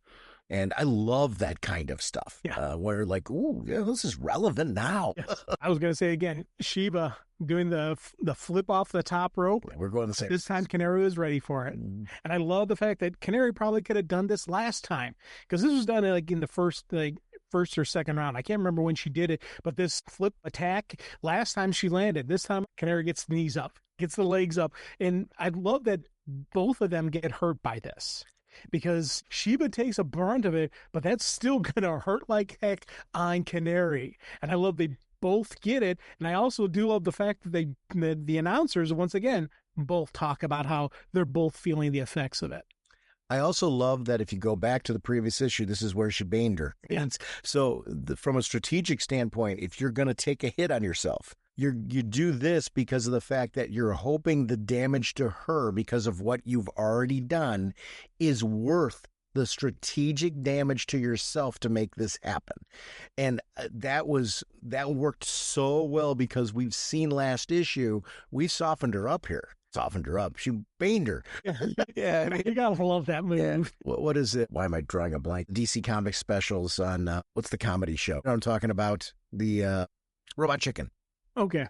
Yeah, did you see any of those? The DC Comics specials? Oh, they had one where they call it That's Bane. And Batman's like talking to somebody, and Bane walks up behind him and picks him up and breaks him. And there was one time where Batman's inside the Hall of Justice with the Super Friends, and he's announcing that he's back, and all of a sudden coming up from right behind him is Bane, who does it to him again. You guys just watched that. Where were you? And it flashes to, that's Bane. So I now I can't watch the Bane sequence without that musically playing in my head. Like, I keep expecting him to pop in. So Bane is like such a great character now. I didn't foresee him turning into such a great comedy character, because he worked in Robot Chicken, he works in Harley Quinn. Yeah, I mean, Bane is just a character that, like, which I normally like let's put the intimidation of Bane forefront and center, and I genuinely believe that, the strategy and intimidation of him. But he's worked with some layers in various different books. I thought Secret Six did a great job with him. I loved the handling of him in Secret Six. I thought it was a redemption of Bane in many ways, shape, or form, in the sense that, well, let's get back to the core of the character. Yeah. But there's comedy moments with him where he's actually worked as well, which have shocked me with the character. But I think it goes back to still understanding the character and how to satire when it comes to that particular character. These moments, again, back in the hospital, and Mom's sitting there, stop looking at your phone, get up and give me 100. And it's her pushing this whole, listen, you need to train right now. And I love that Mom's like, I'm not doing anything until you get up and give me 100. I am stubbornly going to keep fighting this piece. I love that she's finally gets to the point where she's like, fine, yep. Don't do it. That's why I think she is in this fight. Why is she so ready? Mom made her ready. Yes. Mom got her set up for this. And I love the fact that Mom's like, yeah, 100 for now. Then we'll find something heavy for you to lift. How much do those cat machines that are always put me in way? I love the fact that Mom's like, well, yeah, we'll have you start bench pressing the cat machine. I like what she says too. She's like, Mom, they're not going to let you have a machine. She's like, we'll see. Yeah. And I half expect to see like 2 pages down the road, she's lifting a CAT scan machine, because Mom didn't give up on that piece. Because when Mom gets an idea in her head, Mom keeps going with that idea. Yeah. She's a tough cookie. And I love that we're really seeing, again, throughout this, we're seeing, even in the frail moments of Mom, she still has that toughness. Yeah. She still has that Black Canary toughness in her. Her daughter maybe carry the name now, but she's never given up on that. It throws me back to the Batman and Beyond stuff, when old Bruce is guiding McGinnis through, but Bruce still thinks of himself as Batman. Because there was that one episode where they were trying to make Bruce think he was crazy, and the voices were calling him Bruce. He had to hear the voices in his head, and Bruce is like, I knew it wasn't real, because I don't call myself Bruce, and that's the same thing to Mom right now. The Mom, she's still Black Canary. She's still going, if she's going down, she's going down fighting. And I love seeing that in her. This fight's escalating into what Rocky 2 and Rocky 4, I think, delivered it the best. Rocky 2 is my favorite Rocky movie out of the whole batch. I think it's the pinnacle of it. There's just something I like about that film. That's not knocking Rocky's an incredible movie, don't get me wrong, but there's something that 2 brought into it that just my personal preference is I love Rocky 2. And I feel like this has those elements where, like, this is a fight they got going here. I think Rocky 4 delivered this too, where they thought Rocky was going to be absolutely destroyed by Ivan Drago. And you got to that point where we got to fight here, guys. And you see that piece, this trading of punches in the panels, this is exactly what you needed in the 5th round. This is very well scripted. And it's everything that I like. I love the Black Canary cycle. Yeah. I've got on behind me, you can kind of see it in the bottom corner. You actually see, I've got the Bat bike and I've got Green Arrow and Black Canary on it. Yeah. Just because I so associate motorcycles with those particular characters, Black Canary in particular. So it's funny. I'm like looking at it on my screen right now because I can see myself. And I've got the Mego one. The Mego, it's got the sidecar, so it doesn't exactly look like this. But I've always had the Green Arrow and Black Canary on the cycle just because I could. So it was, I've got this whole Mego Wayne Foundation set up just because it was my favorite toy as a kid. It was just that piece. And over the years, Figures Toy Company released a bunch of the characters or variations on some of the even existing characters that were not released before. There was a Green Arrow with a hood. There was I've got Patchy Chiefs up there too, and Zan and Jaina, which these were not characters that were originally released. They just created Mego style characters with them. And hey, you got Stan Lee up there. Well, Stan the Man, he's up at the top. Yeah, you got Stan the Man up there. So I'm like, yeah. It's funny because since we're doing video now, I can actually see your background. So every so often I do look over and just look at the Mego. You may not be able to tell who's in the Batcopter on the roof. No, I can't tell. Wendy and Marvin. Oh, really? Yeah, they never made a Wonder Dog. Like, I wished Figures Toy had made a Wonder Dog because I got a Gleek. Yeah. But it seems like a weird omission. You went and created a Wendy and Marvin. Why not a Wonder Dog? Yeah. I want a Wonder Dog.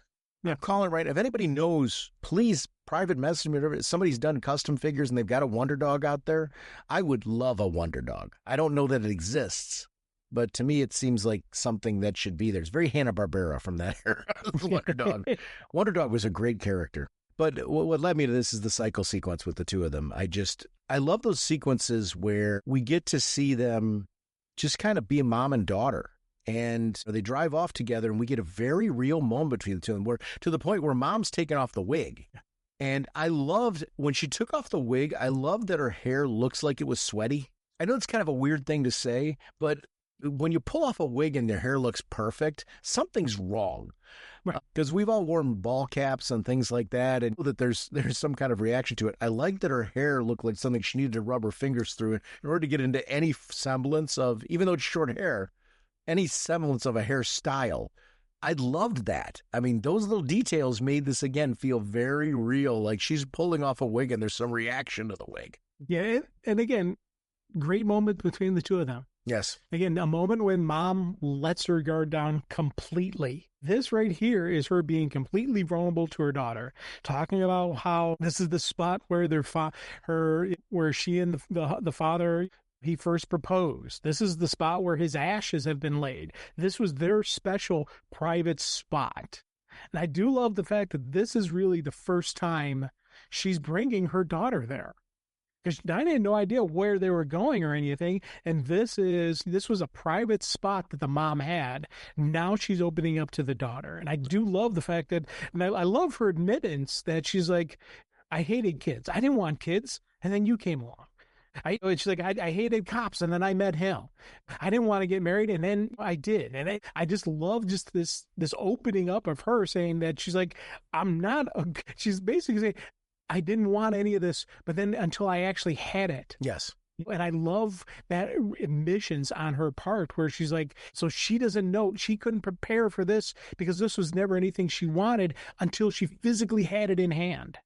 There are also things that you only reveal when you're letting yourself be vulnerable. You're taking off your mask, so to speak. Mm-hmm. It's funny how the wig coming off is symbolic of the fact that I'm letting my guard down right now. I'm going to be real with you right now. So Black Canary needs to go away right now. I need to be your mom right now. Yeah. Let's have a real moment together. And I love that as this is settling in, the daughter takes off her wig. And they just have that cool moment together. We've got the commentary for the fight that's still going on while these two are having this moment. You don't need words here between them. You need it to just be a gradual moment. And I love the choice of the fight commentary here because of that. It's giving you action. We're forwarding the action still, but you're having this really sweet moment between the two of them that is so important to this, because you need to be at this point feeling that relationship, because the danger here is we're seeing Black Canary potentially win this, and we've got to want her to lose for the right reasons. So you got to want her in the fight. I want everything that she's going through, all the struggle. We as the reader have got to be sitting there going, oh, but she's got to lose because of this, and she's got to. And again, I do love everything, how there's no words between the two of them throughout that moment. Yeah. And we've got the commentary going on. And again, the commentary is talking about much higher power, much higher beyond just these two women. It's this, they're basically saying this is a gut check on them. Yeah. And I love how it's a gut check on the fighters, but this is also a gut check on these two characters, what they went through in the past. Mm-hmm. Really does show where some of the heart comes from. This heart that the commentators are talking about, right here, we're seeing one of the moments that created the heart. We're seeing one of the moments that was a true, you get hit, punched enough, you're like, screw this.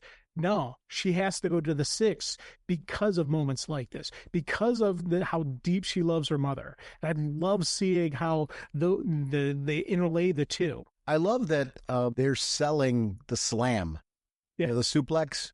She's gonna slam her head into the mat. I mean, this is the killing blow. This is it. And I love her. They're like, look at the carnage. We are done. And they're selling this as the moment, right? Yeah. I love every bit of that as we're watching that through the fluid motion of it. And every time he goes oh my, an apple pie, I hear Jim Ross. I do too. Those are the moments I hear Jim Ross. That's where I think they're well written as commentators. Yeah. Oh, big time. And your mileage is, like I said, your mileage is going to vary on your preferences. But I like that part where there is the lines where, like, okay, the right cheesy catch line is there, and all those pieces work. Ollie being there at the hospital, yes, was really cool. I like that was a quiet moment. You could have put dialogue there between them. You shouldn't. Yeah. Some things just don't need to be said. And between the two of them, we know from the dialogue in this, they're in some rocky times right now. That doesn't matter when it comes to things like this. He's just there. He shows up for her. And just being there, just sitting there reading, he knew that he needed to be there when she needed him to be there. He did not need to use this moment to insert himself. He's just waiting there patiently. And when she comes out, that was a moment where she just needed what he gave her there. She needed the hug. And there's so much to be said for that moment and showing up like that. That's when you really care about somebody and you show up like this, that is awesome. Yeah. That's this wasn't a, hey, look, I'm here for you kind of moment. This was just Ollie. He's sitting in the waiting room, just doing what he needs to do. Oh, and I love, again, brilliant way on how they handle this.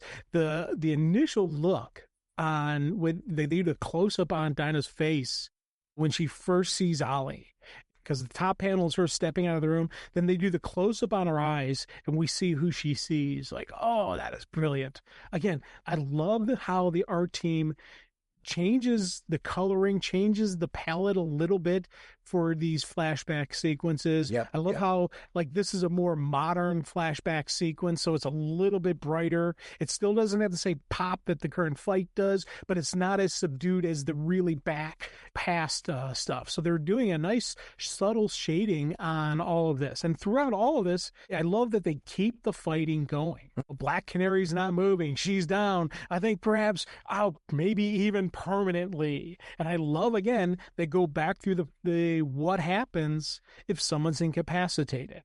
What does a knockout? What does that mean? Laying out everything for the future ending. And again, brilliant pacing, brilliant timing, brilliant setup of the story. We throw out wrestling comments. Wrestling does this all the time when they're telling a story at the beginning of the match. Like if someone gets hurt, oh, he tweaked his knee. You're like, okay, later on, that knee injury is going to play into the ending. or he's working over a certain part, the commentator will throw out, make sure the audience realizes, oh, he's working the arm. Okay, he puts the arm bar on. That's how he gets the tap out. Oh, okay. These announcers are doing the exact same thing for the story, and I love it. Canary playing possum was absolutely brilliant, because that's what had to have been going on there. She's ready to stomp her. Because she even knows at this point in time, I got to end this, right? She's got the kill shot. Like, we've got the moment right here. Canary lured her in. Yeah. And there's a strategy to this that is really, really awesome, to the point where she now has dealt Shiva a similar blow to what she just went through. Yeah. So keeping the playing field pretty even here when she brings her head down into the mat, crashing head first, because now it's not just the momentum of her pulling Shiva down. Shiva's body weight is taking her into that motion too. She's got the full front force of her body pushing that head down. I mean, it's a very strong move. Oh, God, yeah. That's absolutely, again, brilliant on how they drew it, brilliant on how the story goes. And I do love the fact that the commentator drops an F-bomb about what's going on in the ring. This, again, really cool physical moment. Then you flash back to another fight. Oh, one other thing before we go on to that one, because I just want to talk about this sequence. I apologize. I'm not trying to cut you off. That sequence where she's pulling her down, there was a subtle piece in there that I really appreciate. You and I watch a lot of wrestling and stuff like that. And a lot of those moves are particularly done for the visual spectacle, but also they're trying to protect their opponent because of the ballet. That's not me. I actually appreciate the athleticism of wrestling and the fact that there's certain ways they've got to do moves so they look spectacular to us. But, they're also safe, and it's a dance that has to be happening. In this case, this isn't wrestling.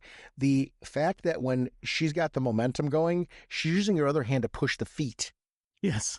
Which is something I don't think you'd see in wrestling, because of the fact, or if you did, you would see it done in such a way where they're not really increasing the momentum to the point where we're going for the kill shot. She's pushing that body along, so the head shot, that when it hits, it's that much more damaging. She's increasing the momentum of the body, which is something in wrestling, they would do it in such a way, and it would look great for your ones that are very talented at doing it. If they did do that, there would be a way where it looks like they're doing that, but they're not.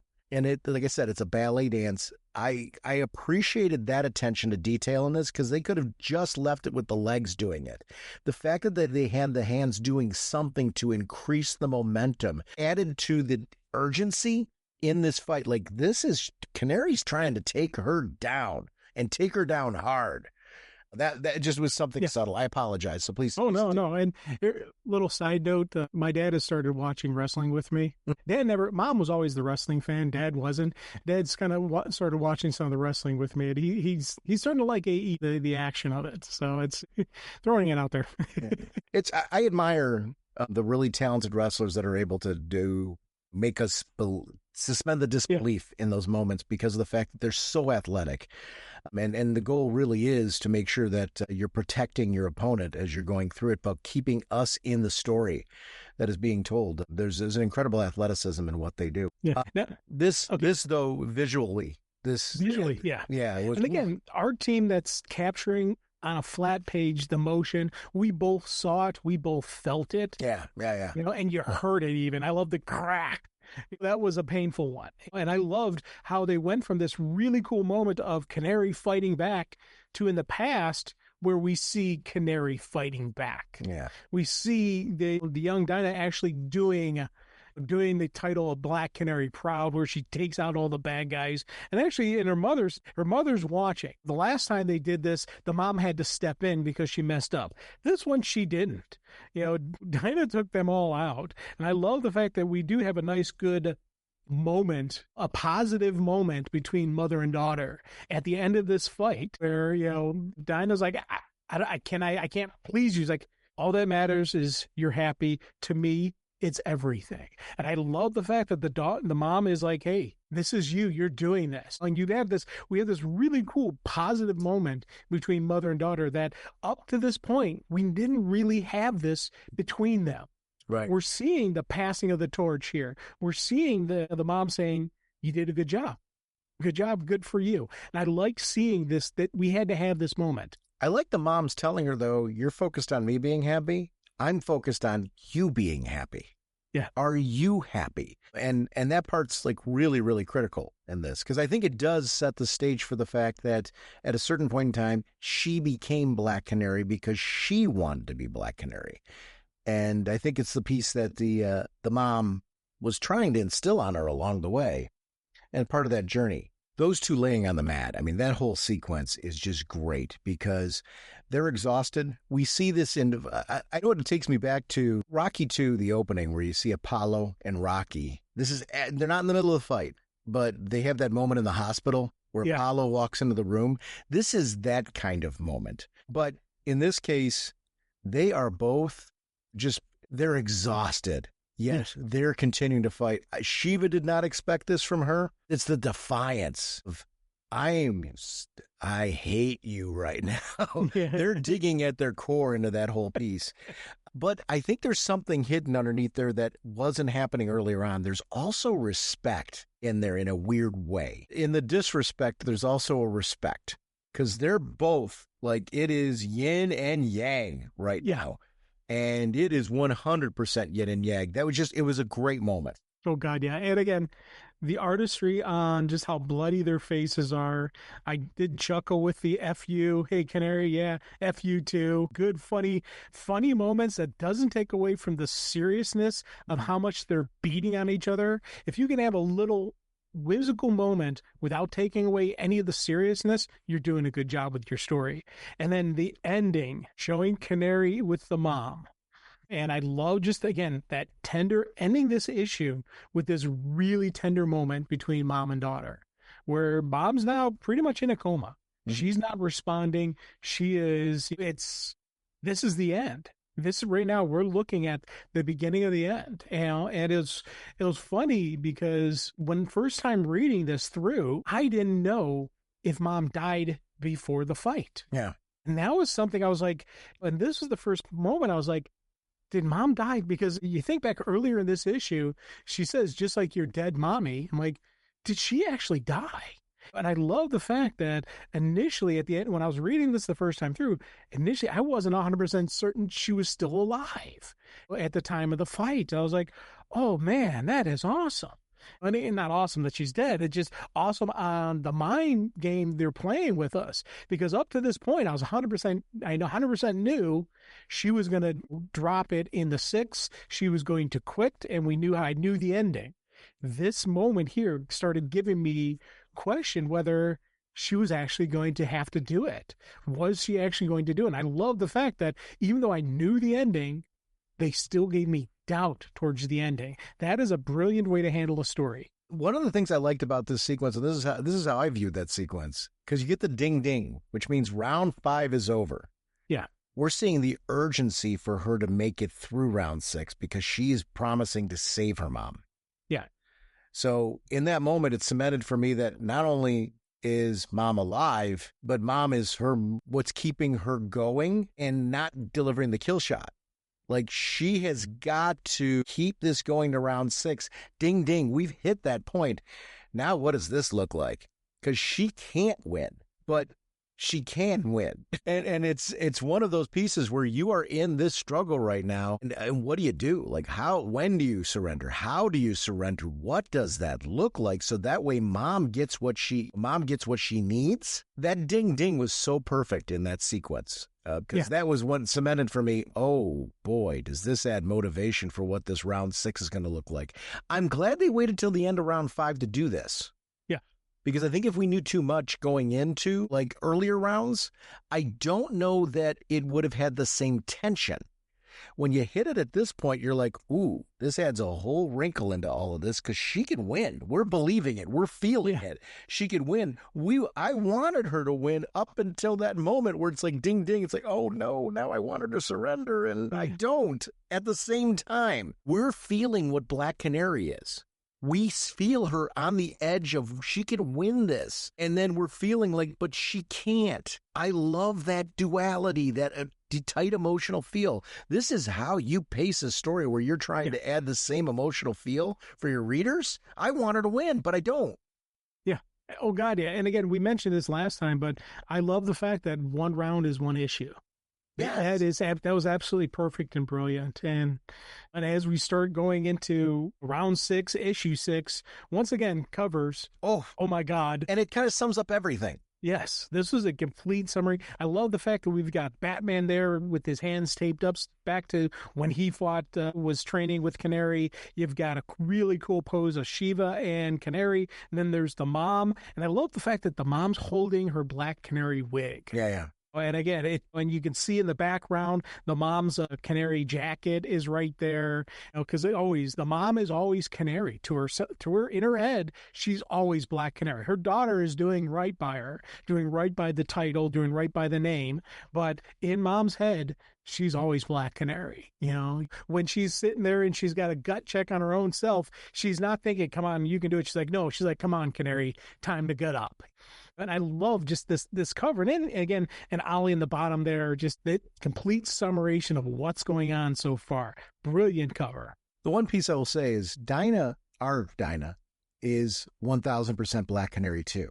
I think this story's been about showing how eventually the mantle became hers.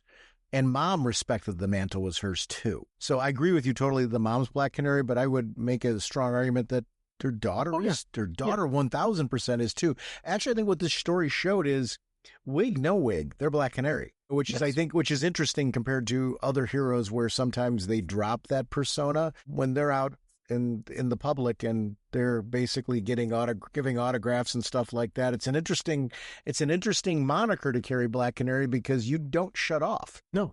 And again, it's public record. There's no secret identity with either of them. No. So again, that another tie into who she is and what she's about. So again, but with me, again, I 100% agree. I know you're agreeing with me as well. Both of these people really are. This does show the passing of the torch. This really does show how she became Canary, how she is. This is Canary year 1. We're getting that kind of story, and I like that. When did this story take place? Alfred's alive. That's exactly what I was just asking, because that was the part where I noticed that. I'm like, first of all, I love that Batman's watching it in the Batcave, that he's that invested in it, that he's watching it from there. But Alfred's in the background. When did this take place? I don't know.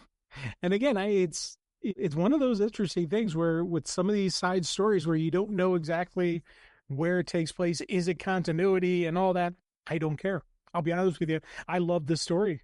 I wish there's no black label, I'm actually going to say I like, because that says to me it is continuity. Right. I want this to be continuity because it's so good.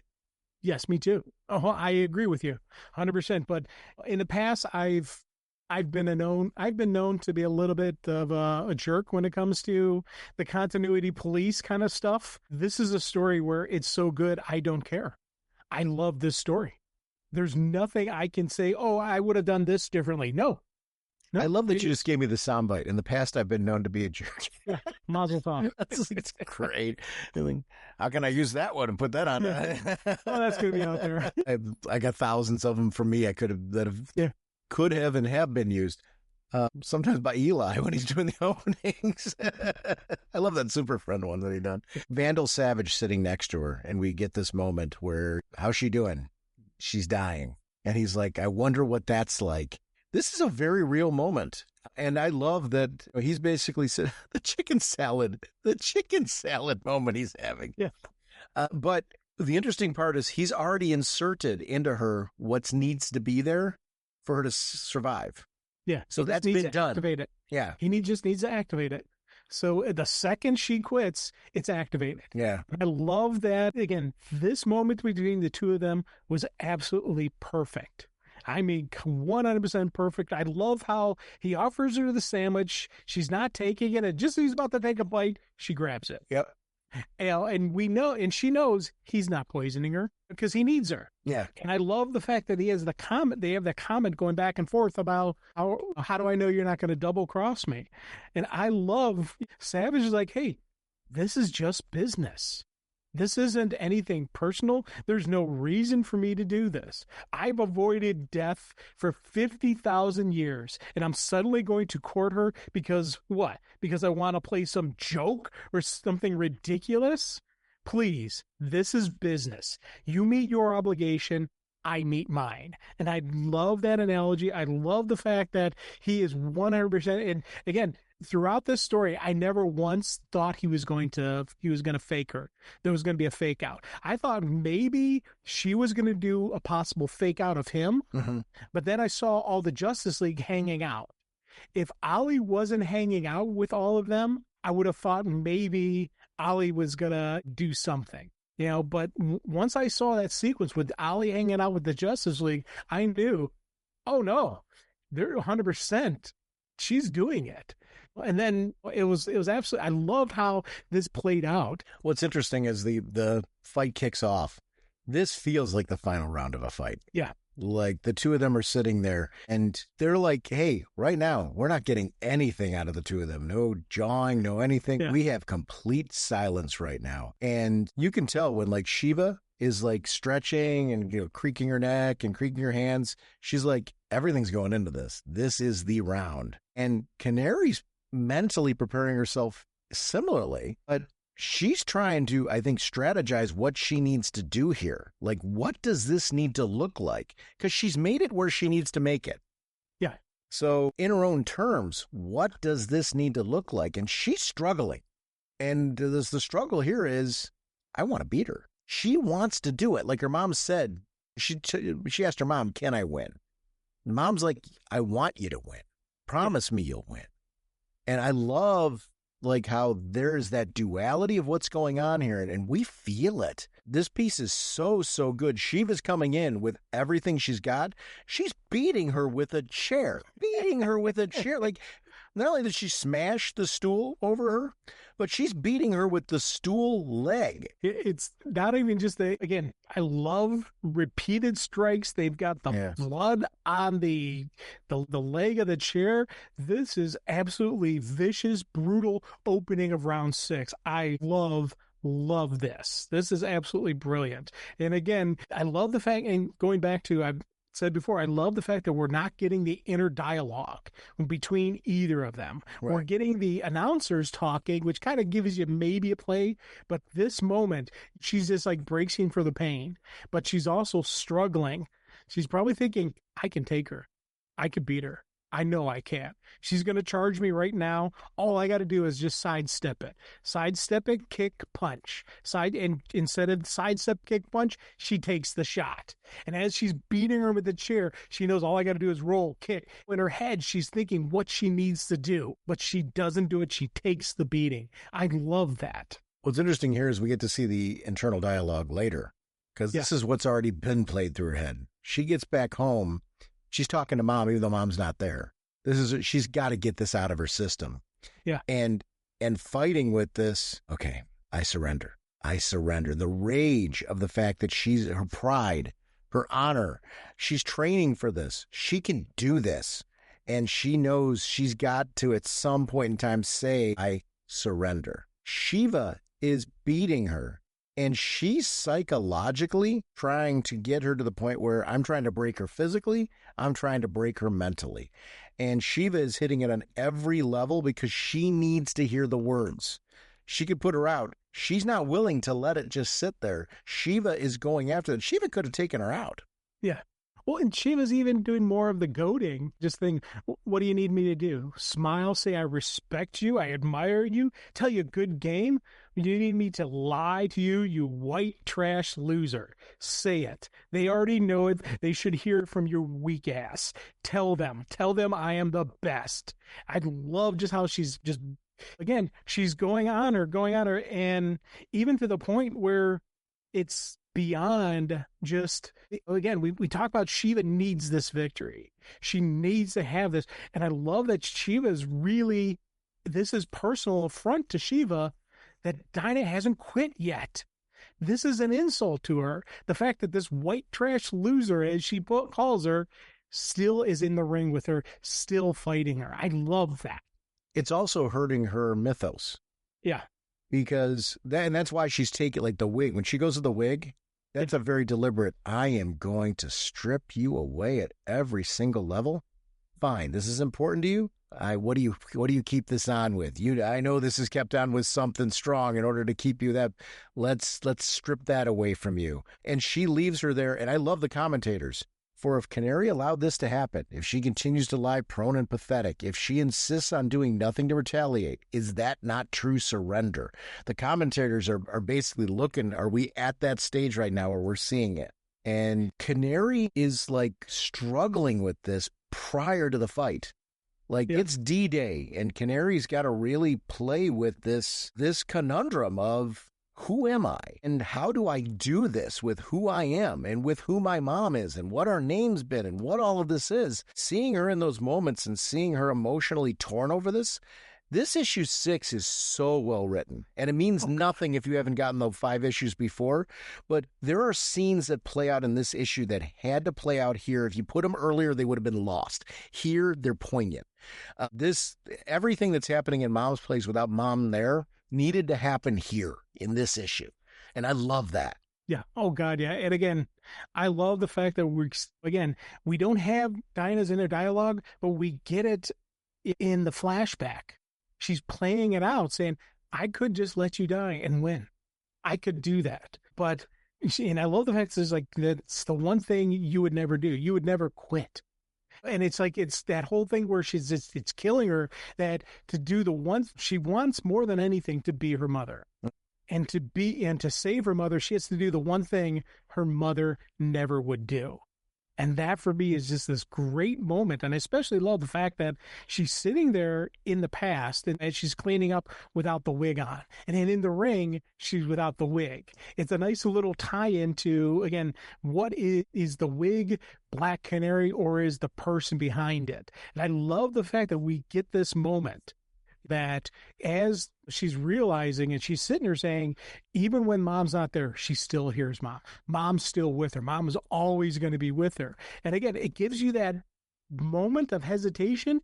Is she actually going to fight and win? Is she going to let her mom die? I'm like, no, she can't. But wait. And I love that this issue especially started giving me doubt as to the ending. Going into this, you're thinking 100%, round 6, she's going to surrender. It's going to be over. But this inner dialogue, this playing back and forth where she's playing in her head, this is something you wouldn't do. Should I? I can't do it, but I should. I can't. And I love that fact that it's giving me doubt as to how this story is going to end. What's really interesting is when she gets up, and you see that defiant climb that she gets up, because she's ready to see, she was trying to say I surrender and just couldn't bring herself to do it in that moment. She gets up and delivers that kick to Shiva. And in that moment, when we get the oh my and apple pie, that kick, she could have taken Shiva right then and there, and she knew it. Yeah. She looked down at Shiva, and that was where she took control.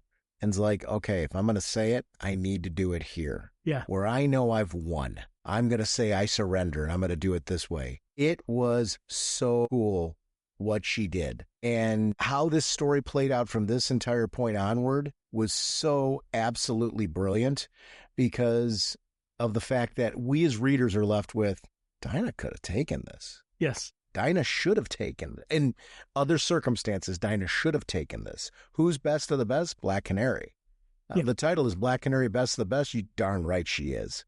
Yes. But I love the way that this played out. It gave Shiva sort of what she needed, which leaves her kind of in the place that you're talking about, but gave Black Canary what she needed with her mom. And Vandal Savage was true to his word. You bet you Vandal Savage wasn't true to his word. Oh, This would have turned into Black Canary Best of the Best 2, where she's hunting down Vandal Savage. The hunt for Vandal Savage. Yeah. Let's see if we can kill an immortal. Yes.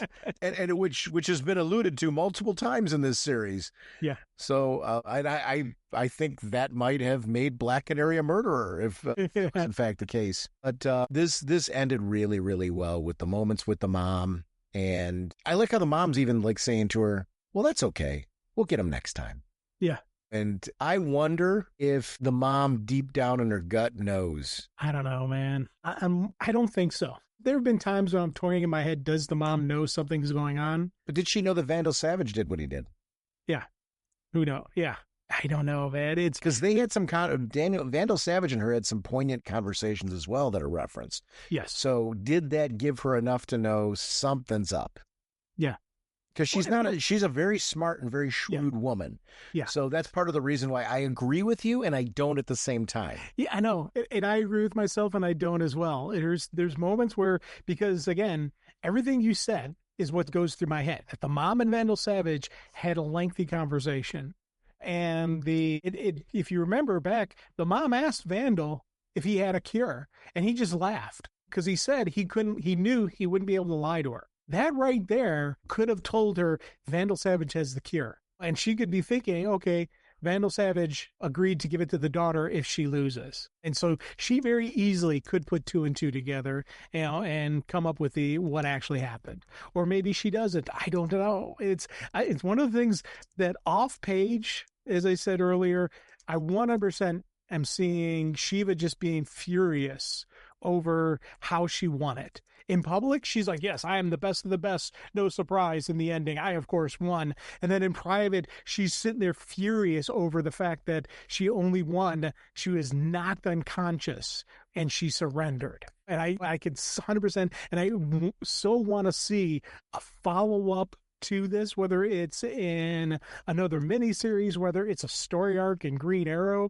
where Shiva hunts her down just for that rematch, just to know the truth, what actually happened. I'd love to see that story play out, but if we never get it, that's okay as well, because this story is absolutely brilliant. And I do love the fact the ending here, where again, the commentators are they're throwing out their final thoughts, and the one guy's like, hey, the person we knew was going to win won. It's over.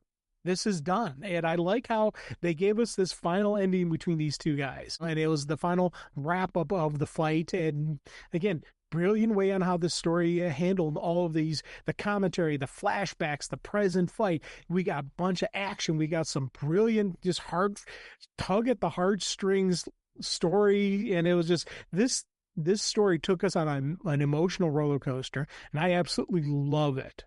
I agree. That part is, it's been absolutely fantastic. This is a mini series that I hope didn't get lost in the shuffle for people. Yeah. Because I want to see more of these, and they need to do well in order for that to happen. And if this got lost, if you hadn't a chance to read this one and you were just listening to our commentary on it, do yourself a favor. This is just us sharing our thoughts on it. Read this, view this. It's such an incredible creative team. Yeah, and I'll be honest, our commentary really don't even do it justice. You will enjoy it even more if you read it through. Mm-hmm. And one other little point that, again, it was something I loved. The ending when she visits mom in the hospital.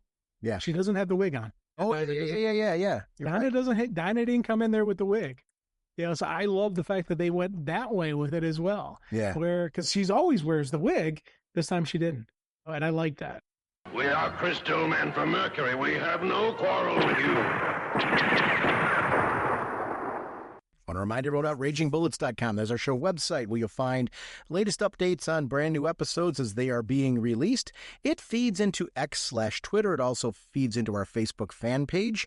We are proud to be part of an amazing Facebook group community. And as I referenced on this episode, we look over there all the time to see what comments people have on our episodes. And in this case, I was actually able to incorporate some of the thoughts into this episode because there was some interesting commentary pieces that actually helped inform some of our discussion on this episode.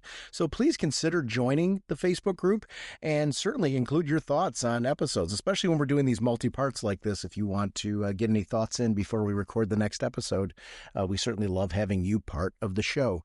The About Us section of our show website is where you can connect with us in gaming platforms and personal social media sites.